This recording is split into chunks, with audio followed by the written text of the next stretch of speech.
Call to order this meeting of the Genoa Township Zoning Commission. Today is February 14th, 2022. The time is 7 o'clock in Genoa Township Hall. Our agenda items this evening will be Romanelli and Hughes. Sorry. I shall start over. Good evening. Welcome to the Genoa Township Zoning Commission, February 14th, 2022, 7 p.m. in the Township Hall. We have four things on the agenda for this evening. First up will be Romanelli and Hughes. Second will be Maxtown Property 169. Third will be the overlay discussion. Fourth will be the rules of commission. Present tonight, Joe Schaefer, Director of Development and Zoning, and Paul Benson, Deputy Zoning Director. Mr. Schaefer, roll call, please. Roll call, Mr. Moore. Present. Mr. Welch. Here. Mr. Leff. Here. Ms. Walsh. Present. Mr. Bishop. Here. And Mr. Welty did inform me that he would not be able to attend this evening. Okay. First thing on the agenda prior to the meetings is the review of the meeting minutes from the previous meeting. Comments, questions, or a motion? Mr. Chair, I would move to approve the December 13th, 2021 minutes as presented. I'll second it. Roll. Roll call, Mr. Moore. Yes. Mr. Welch. Yes. Ms. Walsh. Yes. Mr. Bishop. Yes. Mr. Leff. Yes, motion passes. Thank you. The time is now 7:01. Call the meeting to order for this public hearing. Romanelli and Hughes Building Company requesting approval of a final development plan amendment to eliminate a pedestrian path and play area on 2.85 acres at 4505 Speranza Loop, Galena, Ohio 43021. Open space of Mirasol Section 2, lot number 7967, currently zoned Planned Residential District, PRD, zoning case number 2022-01. For those that will be involved in this hearing and will be speaking, please rise to be sworn in. Raise your right hand. Anybody speaking on this hearing only? Okay. Do you swear to tell the truth, the whole truth, and nothing but the truth, so help you God? Thank you. The legal notice for this meeting was printed and published on January 29th, 2022 in the Delaware Gazette and posted at the Genoa Township Hall on January 20th, 2022. An attempt to mail notice of this hearing to property owners within 500 feet of the subject property was also made. The following were marked as exhibits A through G. A is the legal notice, B, the affidavit of advertisement, C, the sign-in sheet, D, application and plans originally received December 22, 2021. Exhibit E, the staff technical review dated February 7th, 2022 for the February 14th, 2022 meeting. Exhibit F, staff memo dated February 7th, 2022 for the February 14th, 2022 meeting. And G, all public comments received between December 22nd, 2021 and February 14th, 2022. Mr. Schaefer, the floor is yours. Thank you, Chairman Leff. For the sake of brevity this evening, I'm going to forego reading through the memorandums in their entirety. They're entered into the record, so I'm just going to hit the highlights and sort of just, not necessarily wing it, but just sort of capitalize, focus on the big picture items. So here we are, we're talking about Mirasol. For those of you not familiar with this plan, it's located in the northwestern quadrant of the township, southwest corner of sort of Lewis Center, Worthington Road area, immediately north of Sheffield Park. Specifically, what we're talking about is Section 2, which is on the western end of the plan. And Paul, could you maybe zoom out just a little bit just to provide us a little more frame of reference here? Yeah, there you go. So specifically, the section we're talking about is that open space piece. I'm actually going to get up and take the microphone with me and just point to it. Actually, Mr. Benson's pointing to it right now. Right there in Section 2. So as part of this original final development plan, essentially what was going to happen in that open space was closer down, Paul, could you move the cursor down about where the playground would be? There was going to be a playground roughly about there, maybe a little further west of where the pointer is, and then a sort of a looping trail system that went back into the trees there by the pond. And that design actually went through a couple different iterations over the years, a couple administrative changes. Essentially, the applicant is to the point now in meeting with, as the plan continues to get closer to build out, and he more better understands what the makeup of the neighborhood is in terms of demographics and sort of what they're looking for. They've really just come to the conclusion that the playground and path aren't really desired by those who are buying in this plan. I think this plan was approved, gosh, before even my time here, so probably 2014, maybe early 2015. there's been a lot of changes in the real estate market over time, and I think they're selling the product to in a home type and a product type to maybe a market that they weren't originally anticipating. I'm sure they'll speak to that more, but essentially they've just, in talking with the residents, decided that the residents don't want it and the developer doesn't want to put something in that the residents don't want. So the amendment request is essentially to delete the playground and the trail off the plan and just leave this sort of open space as a more natural open space.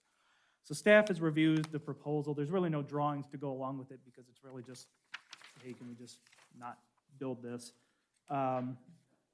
Really, the only comment we had was we thought maybe the applicant needed to speak more to, one, identifying or explaining how the lot will be accessible to all residents within the plan and used as an amenity or for recreational purposes, and those are the code citations on there, or sections 91101A and 91101C of the zoning resolution. And then also, the only other really major comment we had was, we feel like either in writing or even in just verbal testimony tonight, the applicant should go on the record as to whether or not they feel like this should be a major amendment or a minor amendment under the terms of the zoning resolution. So that's really essentially it. That's a pretty straightforward request. So, Mr. Chairman, I'm going to turn it back over to you. Thank you, Mr. Schaefer. We'll hand it back over to the applicant now, Mr. Libby. Good evening, everybody. Again, I'm not going to go into a long introduction, other than to say we're here before you tonight really as kind of a last resort. We have been trying to come up with a situation that the homeowners and the people in the neighborhood, come up with an amenity package that they would accept, they would want. And I've got stuff in front of me here that we've been floating over the last 2 years. And we just got to a point where they just don't want it. They just don't. So an agreement has been drafted between Romanelli and Hughes and what will be the future homeowners association. And what they'll do, they'll make a cash contribution to the homeowners association in an amount equivalent to what these things would have cost, which would be very, very nice for the homeowners association to have that sitting there in the future. And frankly, that's where we are. They would rather have that than to have a path or a tot lot or a putting green or a dog park, or we had a great room shelter with a fireplace, and we've had all these other scenarios, and they just don't want it. So we're here before you tonight to officially amend the final development plan to remove that commitment in exchange for an agreement with the HOA to give them a cash contribution.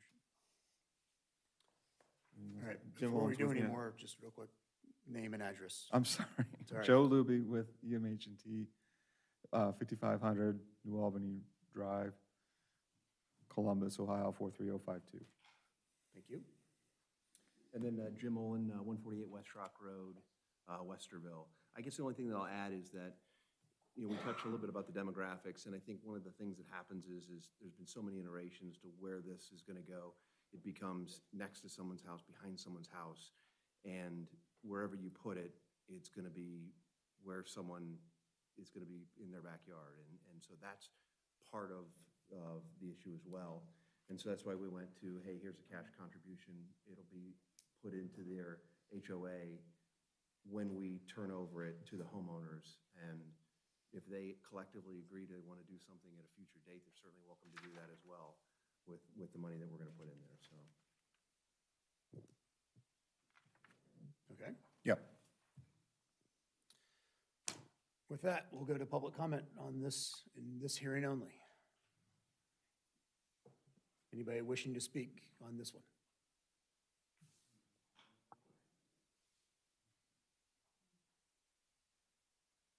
Hi, my name is Jeff Brader, and I'm a resident in Marisol. I live on Via Forenza Drive, 6569 Via Forenza. The only thing I have some concerns with is the fact that it was given out notice to everybody in December, and it was like we were all going to be given an opportunity to give some options as far as what could be done with this space. And then the next thing we see is that it was then just given an opportunity for people to live within 500 feet of that unit, of this area. But there's 29 residents that are in the first section that bought with the assumption that there was going to be pathways put in. and and playground equipment and things like that for the residents. So we've been there for 3 years, and a lot of the other residents have been there for a long time, expecting some of this. And I think Delaware County and Genoa Township's all about connecting neighborhoods, trying to put in pathways. People in our subdivision use Sheffield's pathways because they're beautiful. And the demographics has changed probably from what they thought was going to be in there, but us old people like to walk too. And like to walk when it's safe on a path and things like that. So I was just kind of surprised that it came out that it wasn't given to all the residents to give their opinion as far as what should be done. Besides, because there's a big, huge pond there. It was going to be a big pathway going through for all the residents to use. We have so much common area in that subdivision that's not getting used because there are no pathways.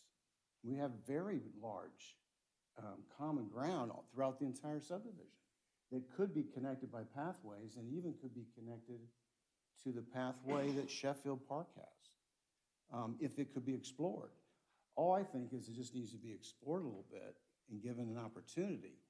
But to say that the residents don't want it, I mean, you only got 500 feet within that, and those people have lived there maybe 6 months. And everybody else has been there 3 years and are not given an opportunity to voice their concerns with it. Where is the pathway in Sheffield in relation to yours? Well, if you would take, there's a pathway on the back side here. I'm sorry. They have a pathway back here that all this is common ground in our area. I'm just saying it could be relocated. There's a pathway that's right here that connects to a whole Sheffield pathway that could connect here, it could come out here through this entranceway. There's also common ground here, and this is all common ground connecting all the way up to Wilmington Road. And, you know, what was proposed was it all being connected within here where there's a huge pond and stuff like that. And you know, a lot of people have thought of, to be safer for the community, would be to put some pathways that aren't right up against the street, because the sidewalks, once this gets built up, that's a pretty straight, narrow Via Florenza all the way back, straight up. We had concerns we brought to the township because of the church, Genoa. They're putting that entranceway to their school right there at Via Florenza. Traffic coming down there is going to get heavier.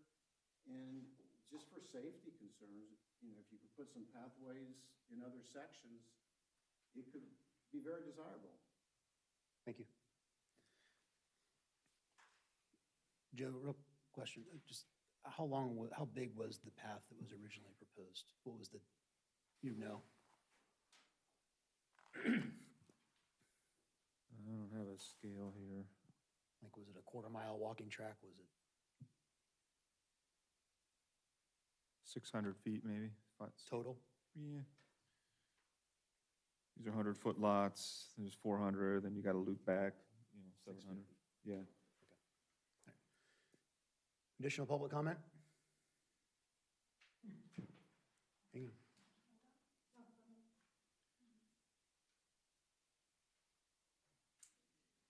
Good evening. My name is Sandy Serio. I live at 6682 Via Florenza, and we have been in our home coming on 6 years. And in that span of time, of course, I'm in phase 1. Phase 2 is currently still in development. The HOA is not formed, as everyone is aware. We love our home, we love our neighborhood. We're excited about how things are building out. But to jump on a lot that Mr. Brader said, we are concerned as the years have passed. There is definitely increased traffic. The street, of course, is where a lot of folks go to walk. We, of course, look at the sidewalks too, but for the most part, I would say most people are taking to the streets to walk. Increased traffic has resulted. With that is a lot of cut-through construction traffic. The construction traffic, we realize, will go away. But looking to the future, as Mr. Brader had indicated, the section 2 that we are looking at and addressing, a couple things come to mind. One is inclusiveness as a whole, Mirasol being phase 1 and phase 2. It's going to impact the entire subdivision, what we decide to do.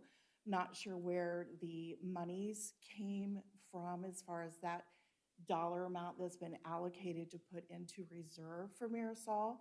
But I do agree that the most important thing is the safety and connecting the neighborhood phase 1 and phase 2 as one, and having one united voice as to what happens with the entire subdivision as a whole. The green space is tremendous. If you look at this map, basically talking a lot of common area to the south. Like if you look at phase 1, which is a lot of those narrow little houses that are existing. I think the first house went in maybe 14, 15 for sure, 2015. But as we're going into phase 2, there is a tremendous amount of opportunity to put, especially that southern portion there. There's tremendous green space. There's a wooded area there to maybe take out maybe, and again, the whole subdivision should decide this with the guidance of Romanelli and Hughes, is maybe keep the bike path there as a walking path, and maybe that wouldn't be as offensive to phase 2 people that live so close to the proposed playground area. Again, it was disclosed to us when we signed contract and bought our home that there would be green space, there would be connectivity into bike paths to get around and the playground. But again, I guess I'm looking more at safety of bicycles, pedestrians, people that are walking, regardless of age, whatever, that we safely can connect the community together. Many of us do go over to Sheffield. It's beautifully laid out. There's lots of green space. Their existing bike paths are wonderful. I read through the township that there's a proposed bikeway coming up along Worthington Road that will connect into Sheffield and then maybe safely take us over to the Erie Trail. So I just don't want to be ignored or forgotten as far as Mirasol, but most importantly, I want to emphasize the unity of phase 1 and phase 2, that things that are decided that are shared with all residents, current and future, so that we can all make a decision that's best for the safety and getting around and moving around safely within the community.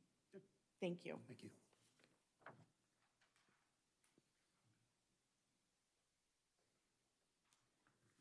Thank you. My name is Sandy Stroot, and my address is 4477 Speranza Loop, which is the lot directly adjacent to the proposed playground. In the last week, it's the first time I've heard of the playground. This letter that I received on January 20th is the first time I heard there was a concern about it, because when we looked at the lots, when we were choosing to build, we were told that that would be an open space, and we were told the discussion at that time was to be a walking path. I'd have to get my bearings. Behind, it's kind of at the end of phase 1 and behind in the green space in phase 2. There. And that was the idea at the time. No decisions were made, we were told. And to be honest, if we knew there was going to be a path and a playground in that lot, in that area, we would not have purchased that lot.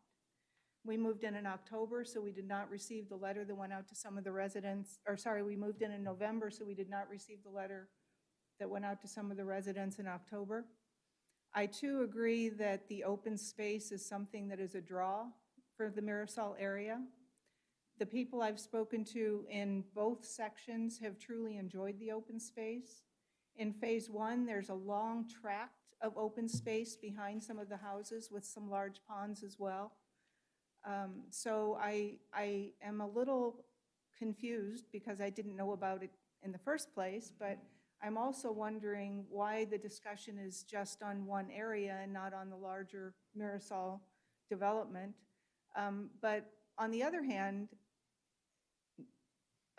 again, I don't know all the residents. I don't even pretend to because we've only been there for a few months. But in the conversations that I've had and all of the people that I've talked to, no one seems to want anything near their home.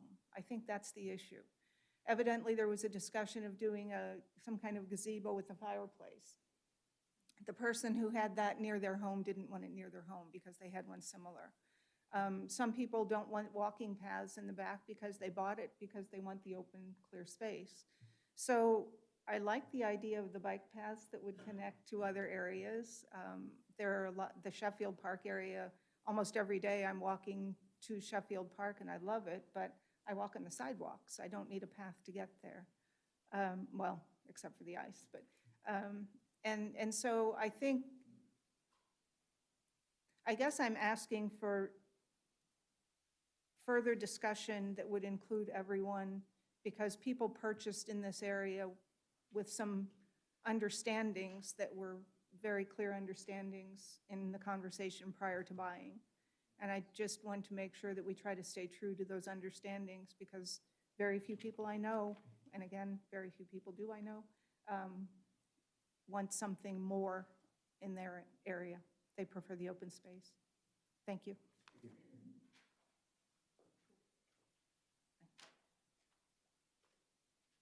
Anyone else?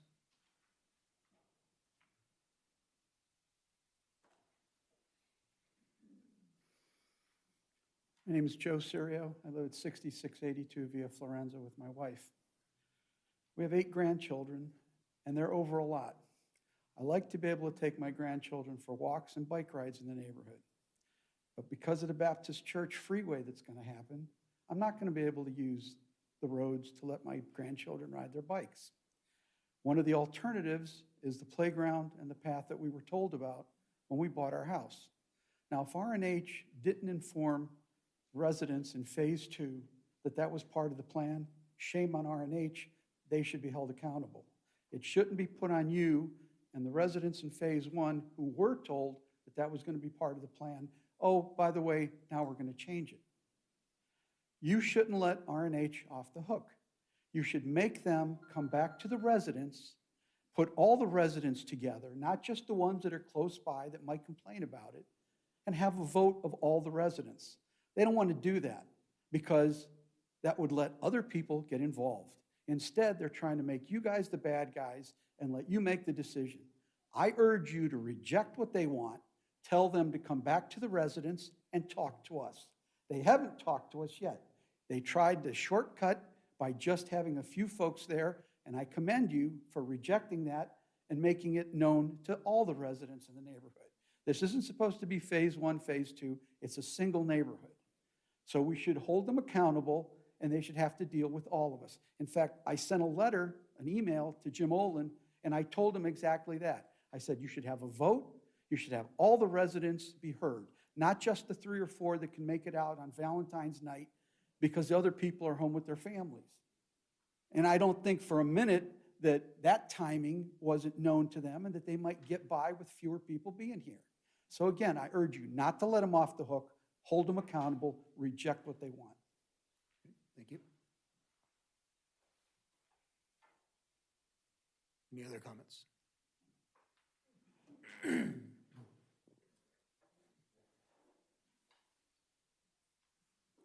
Hi, Just for the record, were you sworn in? my name is Susan Long. Were you sworn in? Did you stand and swear? You swear to tell the truth, the whole truth, and nothing but the truth, so help you God? I do. Thank you. My name is Susan Long. We live at 4520 Speranza Loop, which is directly across. I would be looking out my front door to a playground. When we bought our lot, we were not told anything about a playground. there was some discussion about there could be walking paths, and I said, where would those be? And they said, well, if they were going to do them, they would be around the pond. And I said, well, then we're going to move on the other side, because I really don't want to live next door to a walking path, as most people don't. I do understand the desire for everybody to connect Phase 1 with Phase 2 and have a safe place for everybody to enjoy recreation in the area. I have not walked the Sheffield neighborhood, but I do walk in Marisol quite a bit, and I typically walk in the street like a lot of people do, because there's a lot of sidewalks that aren't finished yet, particularly in Section 2. So I would just like you to keep in mind that those of us who did purchase and build, we just moved in the end of July of last year, had no idea that there was anything on the table, that any of this was going to potentially be built. Thank you. Thank you. Can I just talk real loud? Standing up is difficult. No, we'll get you the mic. Just hang tight. Okay, my name is Bill Anders. I live at 3501 Sunbury Road, right near the side of the reservoir. Don't live anywhere close to this situation. But I've been in my current house for 33 years in Genoa Township, and prior to that, I was in 10 years at the house next to the old Township Hall. So I've watched all these things develop and everything develop. And this is one thing I've noticed, and it happens to me. When you don't put sidewalks in a neighborhood and you drive into that kind of area, there's ladies walking on the street, there's kids that are playing on the street. It's not safe. My one son, I got 10 grandkids, and my one son lives just out of the township. He couldn't find anywhere in the township to buy what he wanted to do, but there's nothing available. He lives just off of Bale Canyon on Waverly, if you know where that is, but you go up, if you're going down Waverly by Bale Canyon, you go up, there's 5 or 6 streets there that go up, and his is one of the streets that goes up. And what happens is when I turn on the Waverly to go visit, I honestly am looking out for the ladies walking. I'm looking out for all the kids that are in the street because there's no sidewalks. My wife spent way too much money on a stroller. This is her first kid. Way too much money on a stroller. I said, well, Lindsay, where are you going to walk the baby? She goes, well, I really don't want to walk him in the street. I wish there were sidewalks here. And that's sort of the same thing. That's one. It's not safe. Taking sidewalks out of an area makes it not safe and puts people at risk, and they do all the things that different people talked about. So I would just say that pulling out the sidewalks is actually making an unsafe situation. It's cheaper for the developer, but it makes an unsafe situation, and you just can't, like you're talking about walking in another development and stuff where there are sidewalks. It's just, I hate driving up that road, Waverly, and up to where Jonathan lives. And they have like half-acre to acre lots there, so it's not like it's a suburban location per se. And there's plenty of room to put in sidewalks. They just never did. But I can tell you, all the grandkids this last year went to go trick-or-treating there, and they're all walking out, and they're walking the streets, and cars are coming around, and it was not safe. I mean, sidewalks make for a lot of safety, and I think they make for a more inclusive neighborhood. Everybody gets to know each other a little better. So I just, from a safety standpoint, didn't even come tonight to talk about this one, but I kept thinking, where's she going to walk the baby? You know, she isn't. She's going to put the load the car up and go somewhere else where she can walk the baby instead of just be able to walk out her doors. I just stress, put the sidewalks in. I'm not sure we're going to put all the rec areas and all the other stuff, and I can understand that too. But it ties the whole subdivision, all these subdivisions together. You know, just taking them out is not a good idea. It's not a safe idea. Thanks a lot. Just real quick clarification, Joe. There's Libby, not you. Oh, sorry. There are sidewalks on both sides of the street throughout the neighborhood. The sidewalks aren't coming out. They're talking strictly just a walking path around the pond area, not the sidewalks. So just for clarification. Understood. So, all right, anybody else with this one? All right, we'll close public comment. Real quick question. Ma'am, can you move out of the aisleway, please? Because that's considered blocking the aisleway. If that'd be great, thank you. All right, with that, comments, questions from us?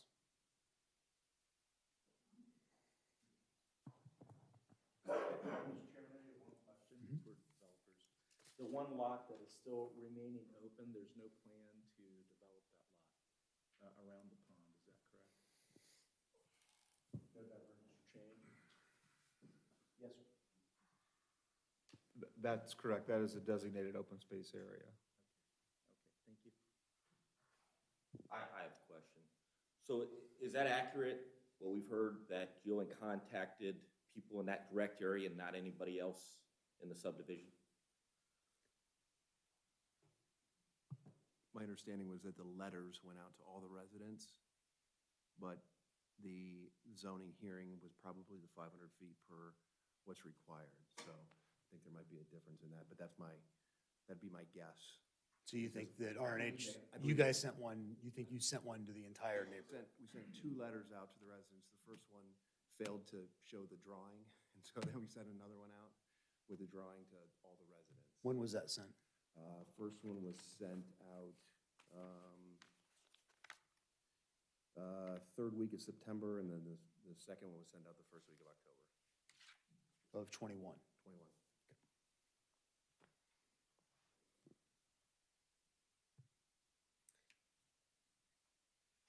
In the letter that you sent out, or the 2 letters that you sent out, one with a drawing, one without a drawing, what was the feedback from the residents, and how many residents responded to you? The majority of the feedback was that they would be happy with a fee in lieu of us putting that in. And approximately how many residents was that If I had to say responded? that actually contacted us, I'd probably say about 15. We had some discussions that they had questions. Some unfortunately didn't know about the bike path and the parks. But the majority of the feedback was all in favor of, hey, let's put a fund together, and that's what we agreed to do.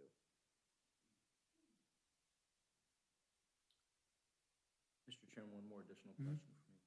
In any of your advertising for Phase 1 and/or Phase 2, did you have any renderings or any commitments to this playground and/or walking path? Renderings, I don't know. I have to get back to you on that one. As far as a final development plan, the final development plan from the beginning had some type of walking path and park area. So it was on the final development plan. I have one question too, again. So when the residents are buying their home or building their home, that is part of the contract when they're signing, that they're aware that that would be placed there? I would have to look at, there's 2 things to it. First of all, from a disclosure standpoint, I am not confident that all the residents were disclosed. I know that over the past several years, there have been a lot of versions of what we want to do. So I cannot confidently speak that something was declarative saying, this is exactly what we're going to do. As part of a final development plan, are you seeing that as part of your contract? No. Is it stated within the contract? Probably is. But from a standpoint of a resident being fully disclosed, I would not be here confidently speaking that they're aware of exactly what was going to happen. Is the amount significant enough that the homeowners association in the future would have the funds available to put a path in, so that they, if they desired to, could then, in a sense, decide where they wanted the path and put a connector path in? I don't know I don't know how you would connect this. I mean, some of you can speak more towards the topography and of what's through the green space and the tree clearing and the ponds and the low-lying areas, but it's a significant amount of money, yes. We're not here to save money. That is not at all what we're trying to do here. So it's a significant amount of money that we put in the HOA. I will add to what Jim just said. That whole area to the south, if you zoom out a little bit, between this site and Sheffield, that's all in a drainage easement, and that's all. Paul? Could we zone out a little bit, please? Thanks. Thank you. Yeah, from a plan view, it looks like an obvious thing. Let's just run the path south and connect into Sheffield, but that whole area is a drainage easement. There's some terrain in there. It's beautiful down in there. And of course, the trees are protected through the tree preservation plans that we did and such, and a path down through there would require some grading. So I'm not saying it can't be done, but that's a pretty tough putt. So that's a lot of the reason why it was put in that central space back when we did the final development plan.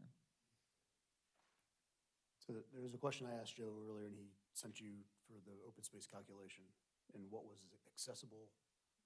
So what the green space is, and then what's accessible to the residents. Do you know what that number is right now? Because you've got a lot of green space here that's trees and not really accessible. What is accessible green space now going to be?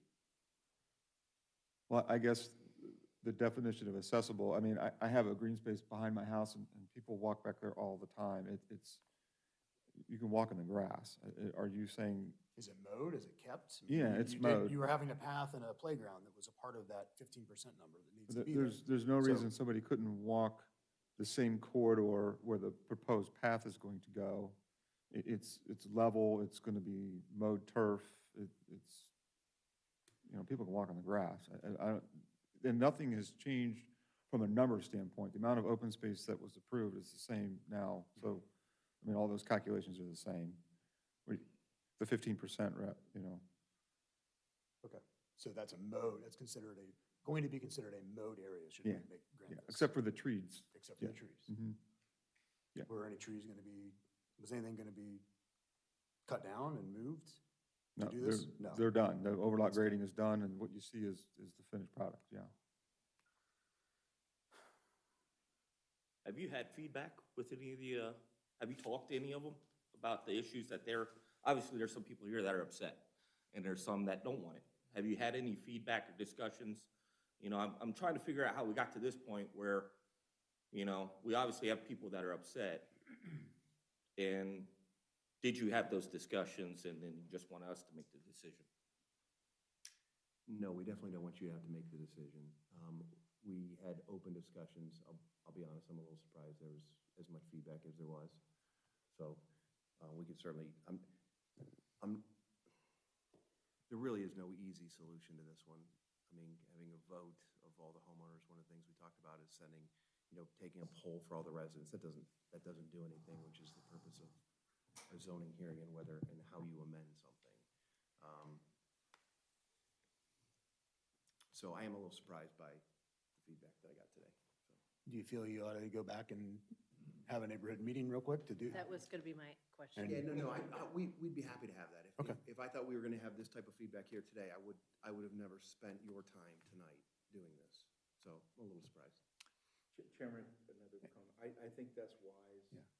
Number one. Number two, I think one of the things that I know since I've served on the board, we've made a lot of time and care in ensuring that we go back to the prior approvals. And in this case here, I mean, I just know from my own profession, it would become very difficult to make a significant change in what you represented unless there is some precedent to do that. And that may very well be the communication that you get through what Ms. Welsh and Jeffrey has stated. So, I mean, I think that's, if that were to be where I sit today, it would be vitally important to do that. Mr. Schaefer, you were going to say I was something. just remiss to say during my report that how we got here to this point where it's in front of you this evening is, I know the applicant had been looking at alternatives, and I met with them on site, I think, months ago, sometime last year. I know it was warm out. May. That's right, yes, it was May. And, you know, I think that's when they sort of broached the idea of possibly just removing it. And at that time, I basically told them I was not comfortable approving that administratively. I'd already approved 3 or 4 changes for this plan administratively. I wasn't comfortable really doing another one. And when you start talking about removing amenities outright, I said, I think that's something that it's going to have to go in front of the commission. So that's how it ended up in front of you, is essentially I told them I'm not comfortable just signing off on it. I did recommend that they meet with the residents and try to come to some sort of agreeable conclusion to this in hopes of, you know, not having to have some of these discussions we've had to have this evening. I was also a little surprised at some of the feedback, because what I was being told when I was meeting with them was, oh, the residents don't want it, and no one wants it, and it sounded like I'm sure it wasn't unanimous, but it sounded like the majority of the neighborhood was on board with with this idea of removing it. It sounds like maybe that's not the case, and I think the commission's identified that, yeah, maybe it sounds like the applicant's agreeable to going back to the drawing board and maybe reconsidering some things a little bit more and discussing with the residents. But I just wanted to let you know how they ended up in front of you this evening. So I think Jim and I both would agree, it's not the role of this board to find consensus. It's just not. And we don't have consensus right now. So I think we need a minimum table tonight. Do you want to, So we'll continue it. so Do a we table motion would to be to a table? date uncertain, which means we would have to re-advertise at some point in the future. So do you want to Well, continue the to? hope is we could get that consensus and then come back and we would have it to discuss. If we don't get to a consensus, we'll have to make some decisions. So would you like a continuance to a date certain? Mr. Chairman, do you mind if I would step out for a second? So I guess just for. That next meeting would be March the 14th. Yeah, I think that's what we want to do. Next one, if you feel you can get it done in 1 month, because we need, Joe, what would our dates be for revised material? Which would be basically, I think Basically, it's a always week. the week after this meeting, so Tuesday because it's President's Day on Monday. Yeah. But also, they're not revising a whole bunch of They're not development plans revising. either, so they may just come back to the meeting and, So no, there's no really revised materials, but it would be having a discussion in, yeah, to be continuing this discussion essentially. And then I guess if they had any changes, they'd have to bring them to you. so it's either, March 14th, or if you want to go after that, it's April the 11th. I think we could do March 14th. I think we'll know real quick.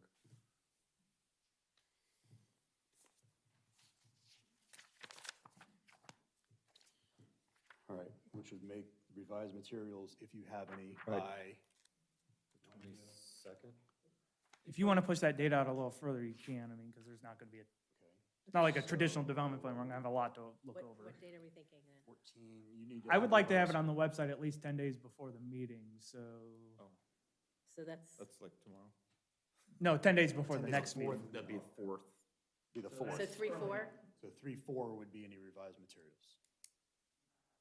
I'd probably need, Friday. I would probably do a couple days before that because we can get it and then, the end of February. April Really sounds good? good. Okay. Oh, There you go. Okay, so April 11th. That'd be great. March 21st. March 21. I'm sorry, I didn't hear that. Be revised materials. All right, I have anybody that would like to make a motion? And having this meeting on sorry. Valentine's Day was absolutely not intentional. That's pure coincidence. It wasn't our intention either. Bed right now. Our wives. I'm- All right, so, you want Continuance? to, Sure. You do it. I will move to continue the public hearing for the subject final development plan amendment application known as ZC case number 2022-01 until 7 PM at, did we decide on March or April? April 11th. April 11th in the Genoa Township Hall. Additional or revised materials will be due to the Genoa Township Development and Zoning Department by March 21st at 4 PM. I second the motion. Mr. Schaefer? Roll call, Mr. Welch, Yes. Ms. Walsh? Yes. Mr. Bishop? Mr. Leff? Yes. And I will note that Mr. Moore had to recuse himself, or excuse himself from the meeting momentarily. Oh, he's walking back in right now. We can wait.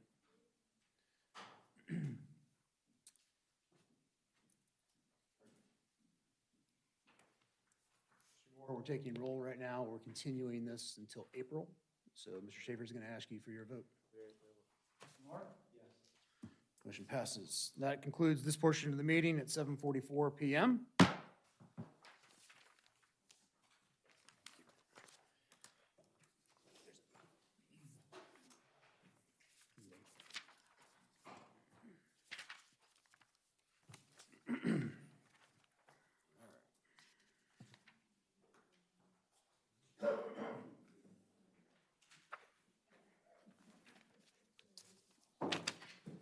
Thanks, guys.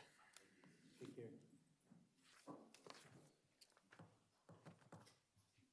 Time is now 7:45.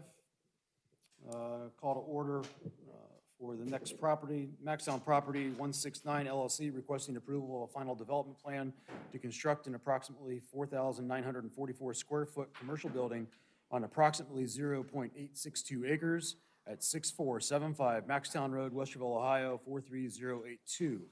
Parcel number 317-341-050-03000.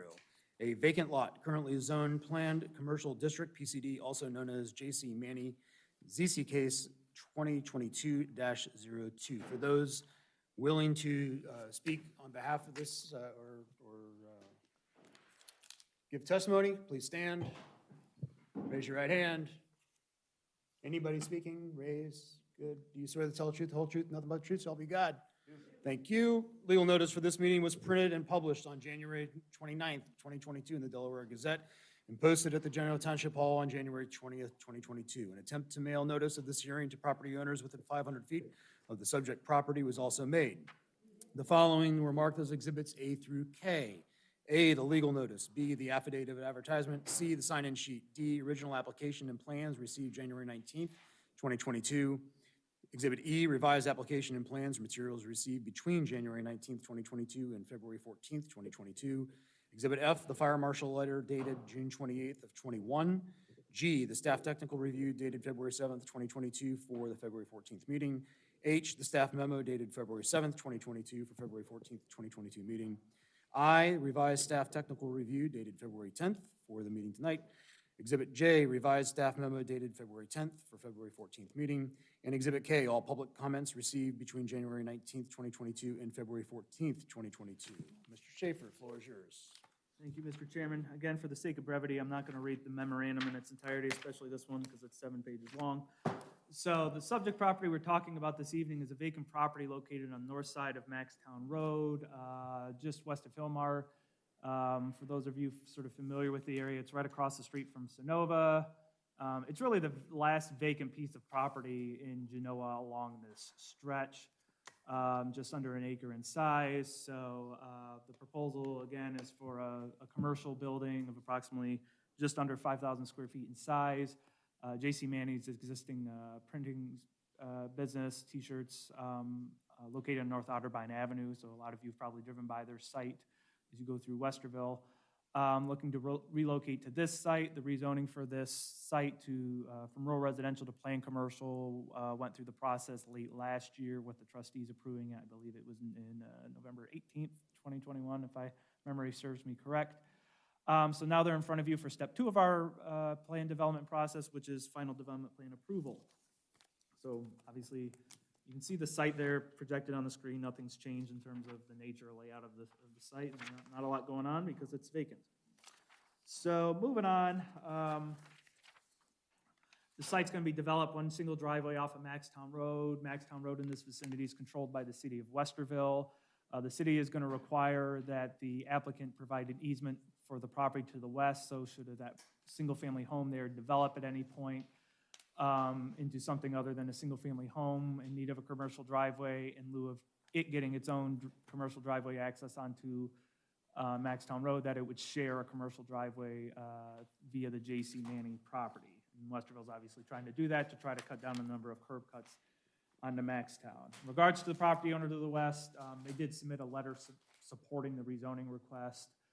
I think the property owner to the west, when I talked to them prior to purchasing the property last year, indicated to me they had possible commercial desires long-term of their own, so I don't think they were disagreeable to this parcel becoming commercial. And then if you go further west, the property that's owned by Mr. Hassey, which has had, I think it's Blessed Constructions in it now, used to be Superior Asphalt, that's been playing commercial for over a dozen years now, and then as you go further west, you get into the industrial and more commercialized properties. So this is sort of that last property of that commercial industrial zoning before you get transition into the residential neighborhoods. Moving on to the stormwater, the stormwater facility is going to be located there on the east side of the building, between where the building and those residential lots to the east are located.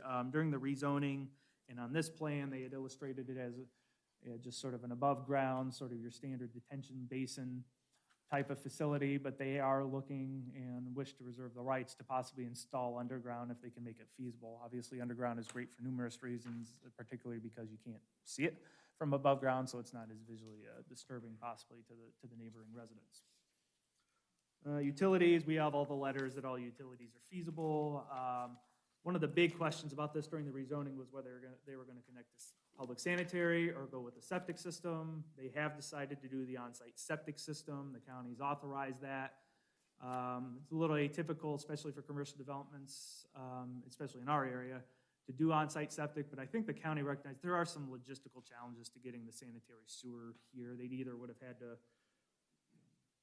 run a line under through an easement under some of these private residents to the east and northeast, and then go under a road and get to a manhole in the Northern Lake subdivision, or they would have had to try to work with the property owner to the west and acquire all these easements, and then run the line over and then southward to even get to their property. So unique logistical challenges that don't exist in most of our commercial districts, because most of our commercial districts have that sewer right out there at the street, but that wasn't the case in this scenario. So the county has authorized the septic system, and we do have a copy of that permit from the health district on file with the submission. Parking-wise, the site is compliant, 15 total spaces, which meets the requirements of the zoning code. Landscaping-wise, we saw during the rezoning, and again on this plan, they're going to be compliant with providing a mix of either trees that are either existing or newly proposed, in addition with fencing along the perimeter of the property to help screen the property from all the residential properties. Paul, could you bring up maybe Mr. Benson, the landscaping plan just real quick so we can follow along? So there you can see the lighter shaded circles are the existing trees, which will remain. The darker, smaller circles are the new trees they're adding. And then you can see the lines with sort of the X's in the vicinity of where the dumpster call out is. And then along the western property line, that's going to be some privacy fencing there to screen the property further screen from those properties from the neighborhood. So all their screening is compliant. Lot coverage is compliant. They're at approximately 42.33%, which is well under what they're allowed to do on the site. We've reviewed the lighting plan. The parking lot's not going to have its own lighting. They're going to rely on the parking lot being illuminated via sort of lighting being casted from the building mounted lighting, which in a lot of ways that's preferred because we don't have to see extra parking lot lights and extra lighting on the site. So they're going to go for the less is more approach, and obviously we don't want to see any more light here than really is absolutely necessary, especially given how it's right up against all those residential neighborhoods. And they've agreed to fixtures that will be downward facing and without exposed bulbs to further mitigate and minimize any visible lighting to the neighbors. I do know they are going to have sort of more residential looking sconces on the front on either side of the door, because you can see with the design of the building, they've made attempts, and they've spoke to this before, to try to design the architecture of the building so it sort of serves as a transition between the commercial and the residential sector. So they've got some residential design components on the building to help soften that transition, the porch, the peaked roof, and I think they also feel like the sconces next to the door will also help sort of give that more residential vibe, despite the fact that it's a commercial building. I am gonna jump through real quick, just sort of the changes the applicant highlighted, so I'm bouncing around the memo here a little bit. The applicant has codified the development text, the right to submit revisions to the plan which may be approved by the Genoa Township zoning inspector so long as they are found to be within the spirit and intent of the zoning resolution. So I'm going to start going through some of those. The zoning resolution does essentially give me very limited authority to approve administrative changes to a development plan once it's been approved, as long as it doesn't cross certain thresholds and it's within the spirit and intent of the plan. And just as you heard during the last hearing, sometimes I exercise that authority, but every once in a while I'm not comfortable with it, and I still feel like we need to at least bring it to the zoning commission. The applicant has specifically called out the following items as things that could change in the plan in the future, but so they're trying to reserve those rights now. So should they want to exercise them in the future, they don't have to come back to you, and it's clear to me in the development plan that they would have the authority to do it. So number one is they would like to reserve the right in the future to remove all the screening along the western property line if the parcel to the west rezones to commercial. But essentially the argument being, if that parcel was commercial today, they would not have had to provide all that screening and fencing along the western property line. They're doing it now to comply with code because it's residential zoned. if that should ever change to commercial, they want to reserve the right then to remove the fencing and the landscaping, since it would no longer be required. 2, they want to reserve the right to construct the building up to the allowable 35-foot height as permitted by section 120802 of the zoning resolution. I'm okay with this provision and it making sense so long as there's the understanding that the height increase would only be permitted for the approved square footage or the footprint of the building. Staff would not interpret that provision to apply to any addition, which would result in an increase in the size of the building's footprint. The clarification of that fact probably should be made in the development text. Honestly, even if they were to raise the entire footprint up 35 feet, I'm not sure really that was the intent when I recommended maybe they speak to that a little bit in the verbiage too. I was thinking more of a what if the pitch of the roof changes or they want to put a cupola on or something to that effect. So that's really, I think, what we're driving after, but we need to make sure if that's what we're after, that's what we're writing in the text, because that's what I'm going to have to enforce going forward. 3, reserving the right to revise the signage so it is compliant with the zoning resolution, particularly to the right to potentially increase the size of the proposed electronic message center sign. So I'm going to back up real quick. There are 2 signs proposed for this site. One is a freestanding sign out along Maxtown, or actually we're going to pull up, this is the building mounted sign. We'll turn it around to the right so we can actually look at it the correct way. So they're going to have a building mounted sign there above the front door, pretty typical of most businesses. It's compliant. And then they're also going to have a freestanding sign out on Maxtown Road like you would expect most businesses to have out in front. The caveat being here that they are going to incorporate an electronic message center sign into that sign. Those commonly referred to as EMCs. It's allowed by code as long as it's less than 50% or less of the square footage of this particular sign, which it is. And they have certain brightness and other illustrative things that they controls that they have to put in place. You know, can't flash. They have to have pauses in between the messages. You can't do anything annoying or essentially distracting that could be dangerous to motorists. So, and they understand that, and we're working to codify that language in the development text so they know how to operate it going forward. And then they also wanted to reserve the right to connect the public sanitary sewer service in the future should they ever decide to do so. So right now, as I said, they're doing septic, and a lot of that is driven by some of the complications of connecting to sanitary, but they do want that ability to do it in the future should it ever make sense. And my comment to that was the provision makes sense, and I don't really think we can refute it because it's likely something that township zoning would not really be able to control or dictate anyway. So there is, if you recall, there was 4 divergences previously approved during the rezoning for this development. They are incorporated and will carry through with this development plan. Number 1 was the rezoning of a parcel that didn't meet the minimum size requirements for a PCD. They got a divergence for that. They got divergence for some of the buffer setbacks from the residential properties, which were primarily being driven by the fact that the parcel was so small that there was really no way that almost anyone could feasibly meet those setbacks and build anything on this property. So that divergence was granted. There was a divergence to allow the parking lot adjacent to residential areas. Usually has to be 75 feet back from those areas in the street right-of-way. The applicant was allowed to reduce that setback to 15 feet. Again, that whole attempt was by pushing the building and parking lot closer to the street, it allowed them to maximize the setback that they already could not meet from those residential areas. So that was all sort of related to one another.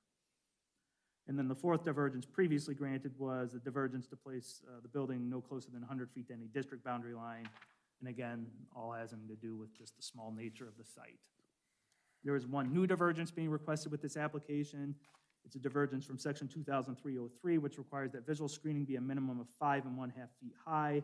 The applicant is proposing a total screening of 3 feet, which consists of a 1-foot mound and 2-foot high plantings for the landscaping between the front parking lot and Maxtown Road. So essentially what the applicant realized as they were laying out the final plans for this is when they placed the sign, obviously it's going to be perpendicular to Maxtown Road, so traffic traveling east and west can see it.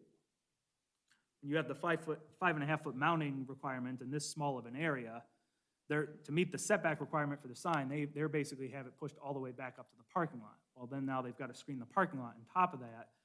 And essentially, when you get the mounting and the landscaping that high, it pretty much blocks the visibility of the sign. we don't see those circumstances normally because we don't have these circumstances where we're usually having such little room to try to squeeze all of this stuff in. And one thing I forgot to mention, which we had talked about during the rezoning, is another factor they have going against them is Westerville's requiring them to dedicate additional right-of-way of frontage, and I believe that was around 10, 15 feet and 10 feet in width, so they lost another 10 feet there that would have helped with this issue from the Westerville right-of-way take, and that further scrunched this whole property in. So, but obviously something was gonna have to get built here, so during the rezoning, we were agreeable to all of those changes, but obviously now we've got to figure out how we can make this sign work. And they were essentially faced with the choice of, do they move the sign closer to Maxtown Road and ask you for a divergence for the setback on the sign? Do they ask you for the divergence they are asking now, which is just to lower the landscaping height? Or do they ask for a divergence to allow them to build the sign up on a mount, which the code doesn't allow either? My thought was lowering the screening made the most sense, especially when you drive this section of Maxtown Road and you look at the other signage and screening, especially the Harris Automotive site, which they cite in their materials. What they're doing is more or less consistent with what Harris has. Harris doesn't have a full 5.5 screening in front of that parking lot.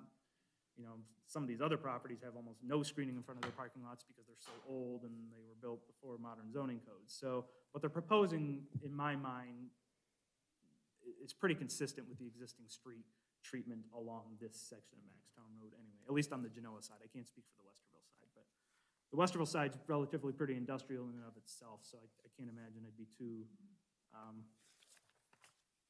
out of character with the Westerville side of the street either. I'm going to skip over the comp plan recommendations because we've already sort of made the rezoning decision. This parcel was recommended for commercial, so it's appropriate what they're doing here. My technical review is attached. If the zoning commission is comfortable with the application, despite there being some open administrative matters and some supplementations and revisions that have been submitted throughout the process, the commission could, if they wanted to, opt with the applicant's agreement to recommend approval to the trustees with the condition that any open items or revisions be addressed prior to some sort of deadline, whether that be prior to the applicant submitting to the trustees or prior before them obtaining the zoning permit from my office to build the development. Just for note, I did provide a copy of the development plans to Westerville, so they could just stay in the loop, and they had no additional comments. It's my understanding the applicant has been working with the city on the easement and in the annexation for the Maxtown Road right-of-way. So this one is a little atypical because you got the submission, and then there was some cleanup because there was a little bit misunderstanding on what was supposed to be in that submission, and then we've gotten some supplements and revisions to those materials, including an update to the freestanding sign design today. A lot of the revisions and supplements we're dealing with are what I would consider cleaning up the text so we are eliminating enforcement loopholes and making it consistent and clear and accurate with what the zoning code says, and then also just a lot of polish on details, again, just for the sake of permitting and long-term enforcement. We've learned over the years of doing a lot of these things how to really try to tighten up this development text as much as we can and tighten these plans up as much as we can so we don't accidentally leave some sort of loophole or something that we understood what was going on, but someone in our shoes later who's trying to read this for the first time and has no idea of the history of any of this may not come to the same conclusion. So it's both for us, but also for the applicant. If, you know, when they go forward, they want to make sure that what they thought they were doing is what they're doing, and then also, again, if they ever sell the property, they need to be able to cleanly convey these rules and restrictions to whomever would be a purchaser in the future. So I could keep going through all the comments, but I think I've covered the divergences. I covered the major changes in reservations of rights that the applicant has spoke to. There are outstanding comments related to cleaning up the development text still. Some of these comments relate to sign, some of items which got cleaned up as late as today, but I just didn't get a chance to update the memo. I will note in sign review comment 9B, the highlighted portion, I'm going to ask the commission to just ignore that comment. I made an error when reviewing the documents and missed an equal sign in one of the tables, and so it renders that entire highlighted portion completely moot. So I've already told the applicant, they can ignore it, and on subsequent copies of this document, I'm just going to completely delete it as if it never existed. So With that, Mr. Chairman, I'm sorry I went a little longer than I had anticipated, but I just want to make sure I didn't miss any of the big picture items, so I'm going to turn it back over to you. Thank you, Joe.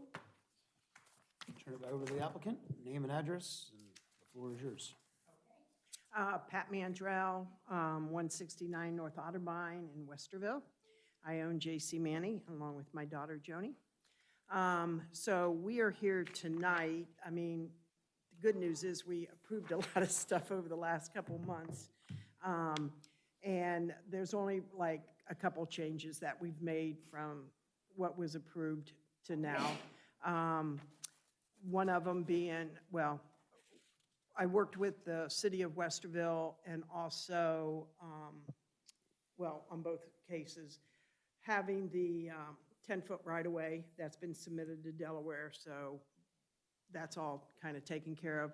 And we've also, my lawyer and the city's lawyer got together on the easement, and we've agreed to that, and that's up in Delaware County, going through their process. So as far as the city of Westerville, we've taken care of all that.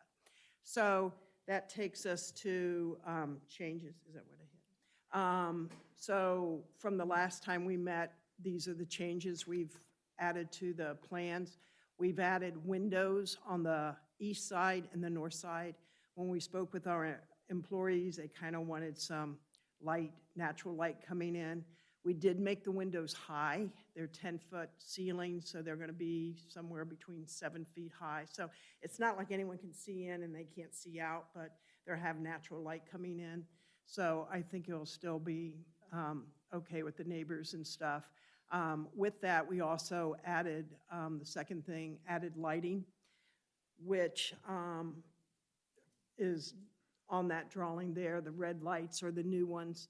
They're the exact same lights that you guys approved for the parking lot on the west side. Now we'll have lighting on the east and the north side. And with that, this is the drawing showing the illustration of the illumination, that it stays within our property and it zeroes out. So it's the code, I guess is what I'm saying there. But those are two changes we made. And then the next two big changes are coming up. One, we never got to talk about signage. More Signs was busy at the time, at the end of last time we had a meeting, and he couldn't get figures to me. So we're presenting these tonight. One is everything's the code. The first sign is a building sign that will have channel lighting and then backlight at night. And that'll be on the front of the building. And then the second one will be the yard sign. We kind of presented this at the very beginning of our presentation, but this is final, even though I just gave Joe the final copy again today. We kept running into problems with this EMC boards because they're kind of like Legos. They only come in certain sizes. And with the chips, he's having a hard time finding companies that fit within the parameters of the sign I wanted. So finally, I think we found a company that has the size we want. So anyway, once again, it's the code. There's bonuses involved with speed limit and height of building and frontage. But that's what the sign's going to look like. And we are in agreement with the EMC board turning off at midnight, coming back on at 6. We're in agreement that no flashing, there's pauses in between, whatever's in code. You know, we read through all that, understand it, and agree to that. So I don't know if you have any questions about signage or anything. I think we're at 22.8 square feet. We can go up to 30. So, you know, we tried to keep it looking like the other signs that are on that street that aren't real big, to be honest with you. So we did want an address on it, so we did put an address, make it easier to see. So from there we ran into a problem. So we got our sign, and as you can see from this diagram, you have Maxtown, and then you have our parking lot, and there was 25 feet there. The problem was we had to give 10 feet up to the city of Westerville. That only left us 15 feet. The sign has to be 10 feet back from the right-of-way according to code, which we're willing to do. But then to meet the landscape situation, we were going to do a mound and then put 2 or 2.5 feet high plantings on it. But when you do a mound, it has to be gradual, and then it peaks and comes back down. So the apex of that would be out in front of the sign, so nobody would see the sign. So what we're proposing is to move the landscape back closer to the parking lot area, and it have the same height as the base of the sign, which is 36 inches. Everyone can still see the sign. We still have coverage, and but we need a divergence in order to do that.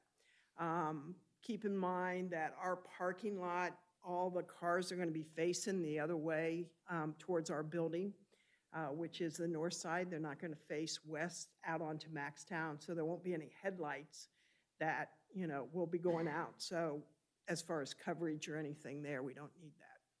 So what Joe said, we tried to illustrate to you all the properties down Maxtown Road don't have 5.5 feet landscaping beds. Most of them have a little mound, and we're going to look similar to this where we have 24-inch plantings, and as you can see, they don't have a mound either there. So that's the divergence we're asking for.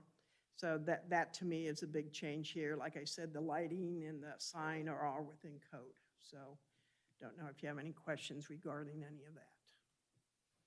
We'll get to that in a minute. Okay, so we had to show that there was 45 miles an hour. That's a septic system permit, and I think that's all we have. So did you want to add anything? So that's it. Thank you. We'll move on to public comment. Anybody wish to speak on this one?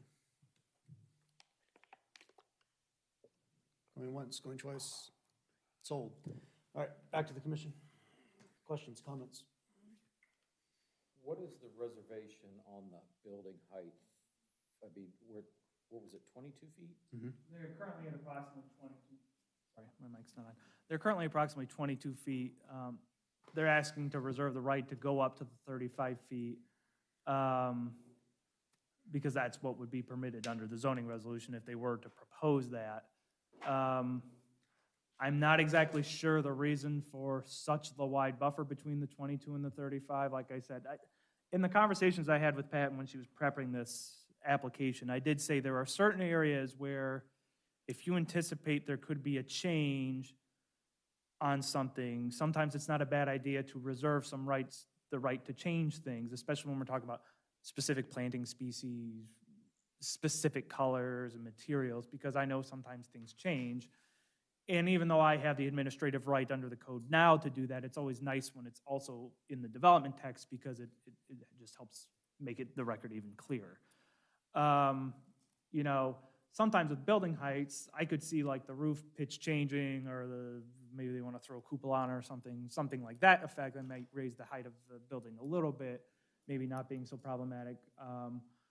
I did have a little bit concern about making any kind of reservation of right too broad where it's like, well, now the whole building could go up 35 feet. So I'm not sure that was really the intent of what we were driving after. But certainly they've put it in the code asking if they, I guess, want to do that they would want to have the right to do that. I guess that's, I mean, of all that was been discussed tonight, that's my only heartburn, because that's 50% higher than what the existing plan is. I mean, Do you have intentions to do anything No. that you know of? No. You just want the right to do it? Right. I mean, I get, I really haven't met with my, finalized the contractor, and my fear was it might be 23 feet, and then we have to go through all this again. So it was really a safety net. It had nothing to do that we were going to build up to 35 feet at all. And if you guys want to lower it down to, what, we're at 22, 25 or something, we can do that. I don't care. I just wanted a margin of error. So.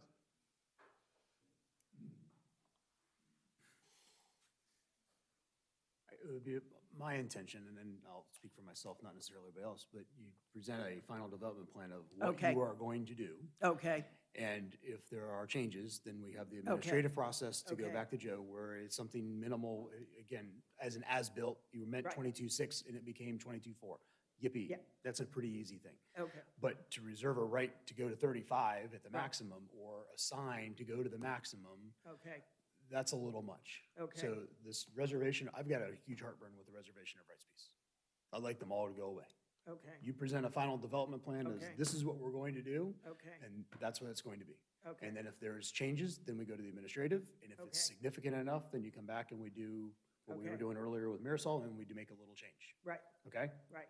Um, So So it was I- just proposed to me, Right. this might be something you I- want to think about, so Right, that, but, so that you was know. taken, I understand, okay?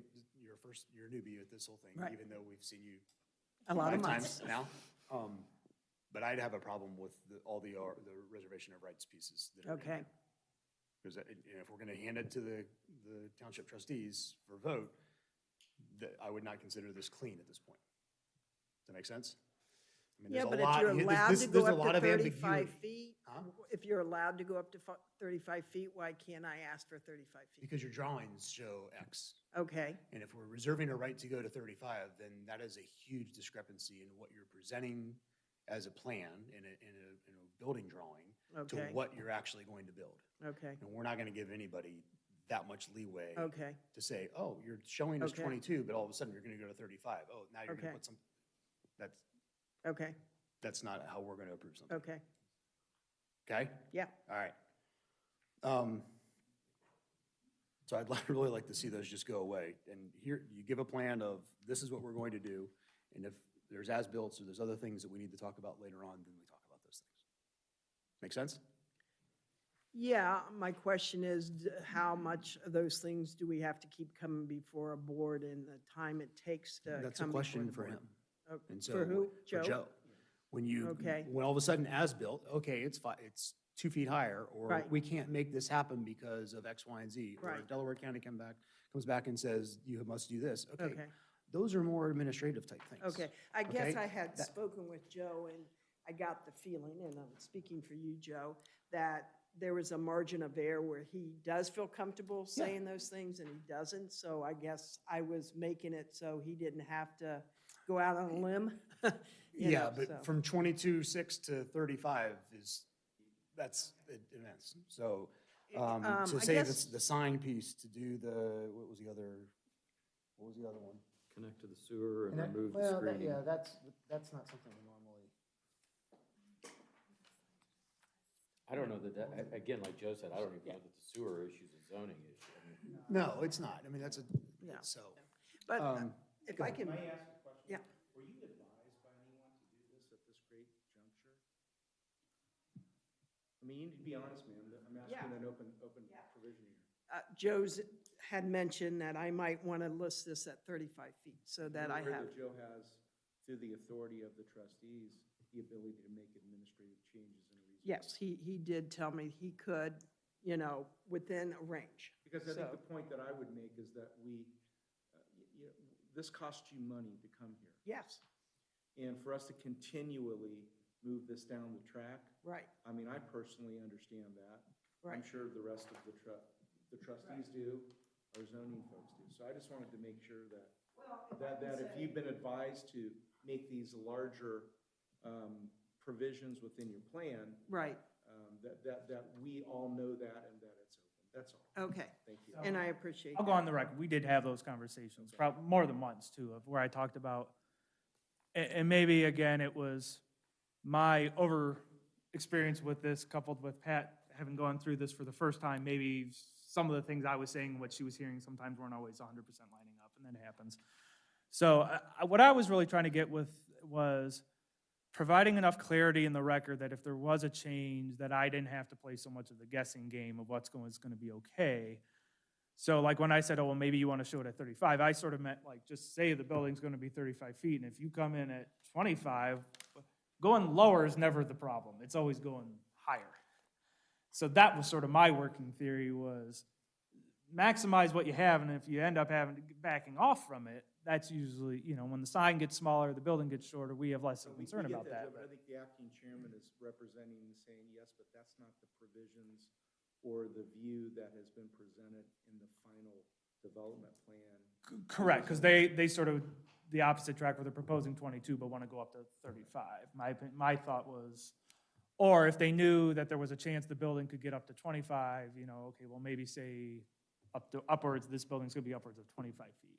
In my opinion, it's a reasonable method to do this based on the fact that you've been given the responsibility and authority by the trustees to make these administrative judgments. And then if it's codified in the development text, then I really don't have to say, well, is this within my authority? Because the development text, she would already say that she would have the right to do it. Thank you. Okay. So Pat, if you, on page 2 of your text, so there's 4 things that are there. Right. I'm fine with you saying the sanitary piece. Okay. But the other 3, just, we need to, you can't just reserve the right to do it. The way it's written. So Okay. are you saying with the landscape on the west side of the building, when that property to the? You're showing us a plan that, as of today, we'll Right. have that on there. If you want to, if all of a sudden we rezone that before or while you're, and you want to come back and remove it, then you need to go to him and have that Okay. conversation. But to say right now, if Okay. that changes, you automatically get to do it, I'm Okay. not willing to do that, Okay. okay? And that was something I did recommend to her, so I don't want Pat to take all the heat. I did make that specific recommendation. Well, actually, I think she asked me about it, and I said I The 4 was of you may comfortable. want to do that, I don't want to do that. I don't want to give you carte Totally blanche, I'm just saying. the so commission's you can prerogative to feel get that this way. changed, I okay? think once you present a plan, it's what your intentions are. Yes. Sure. When you start putting vagueness into a plan, that changes everything, in my opinion. I mean, the intentions of a plan are to build what the plan is. Right. So But- if there's little variances, that's your job, is to handle the little things. But when we're starting to do drastic things, I think you're diverging from what you originally proposed. Mr. Schaefer, you didn't feel that the screening was a little thing, correct? And that's why you advised her to put it in there? Yeah, because if it that's changes in what, the the middle? screening, removing that screening is not something I probably would administratively approve. I probably would have told her she would have to come back. So if you're saying you're relatively comfortable with that concept, and you don't want to make her come back and file an amendment, that one makes sense to me. I can understand the hesitation in the building height, because she's saying it's 22, and 22 to 35 is a relatively large jump, especially when we're not really sure if there's even going to be a reason for it. But like that building screening is something I would have a little cold feet. I'm not saying 100% I wouldn't do it, but screening requirements are one of those things, once they're in there, I tend to hold to them unless they're just moving things around a little I bit. want to avoid the problem we had in the last case, Yeah. where things are represented or said, and it's not reflecting you guys, obviously, but things are represented or said, and there's a final development plan, but now ultimately, that's an issue, I think, that should be, if it's going to divert or change from the final development plan in a significant way, it needs to come back here. And I would agree, and that's what I was driving at. I mean, as you can see, in the time you spent, I think, with our commission, hopefully you think we're fairly reasonable people. We understand what you're trying to accomplish. If there's an issue where it's 1 foot more, like the acting chairman stated, then you bring it back in, and that's not an unreasonable thing, just based on topography when you start digging into, God's earth. I mean, we don't know what you're going to see or find there. But when you really open it up way up, absolutely excellent example that occurred no less than an hour ago on what people may see that as a misrepresentation. And again, remember, we just make recommendations, do we not, Chairman? And a trustee group takes all this, and then they redo it all, and they review it, and they may have a completely and defined different view of the decision. Can I ask for clarification then? So on the west side of the property, if that does become commercial, it's okay for me to go ask to have the fencing and some of the trees taken down? Or should I put it in now as a divergence? And Screening's there if it's residential and not if it's commercial? Yep, because it's residential right now. No, yeah. Couldn't that be in there? What? If she wants to ask as a divergence, she could ask for a divergence. Yeah. Right? To just Just not do it up front? Yeah. Yeah, it's just another divergence Another on the record. divergence. That's why At I this recommended, juncture, is not, pardon my interruption, I'm sorry, is not fencing already on the residential side of? Not on that side. Got it. That's, It's wide open. got it. It's on the west, I this was is the thinking west the side. other. other. Thank Yeah. you. Yes, sir. All right, Gotcha. so I do have one of the, so now there's windows on the east side. There's 3 windows on the Yes. side of the building. Yes. Those windows are at 7 foot in height. Inside And height, once again, I want to clarify, we haven't inked anything for construction, okay? So, yes, so, roughly. but we've spent all this time on lighting. and Now Right. we have 3 windows sitting there, and right Yes. now it's dark out, and you Right. work until what time?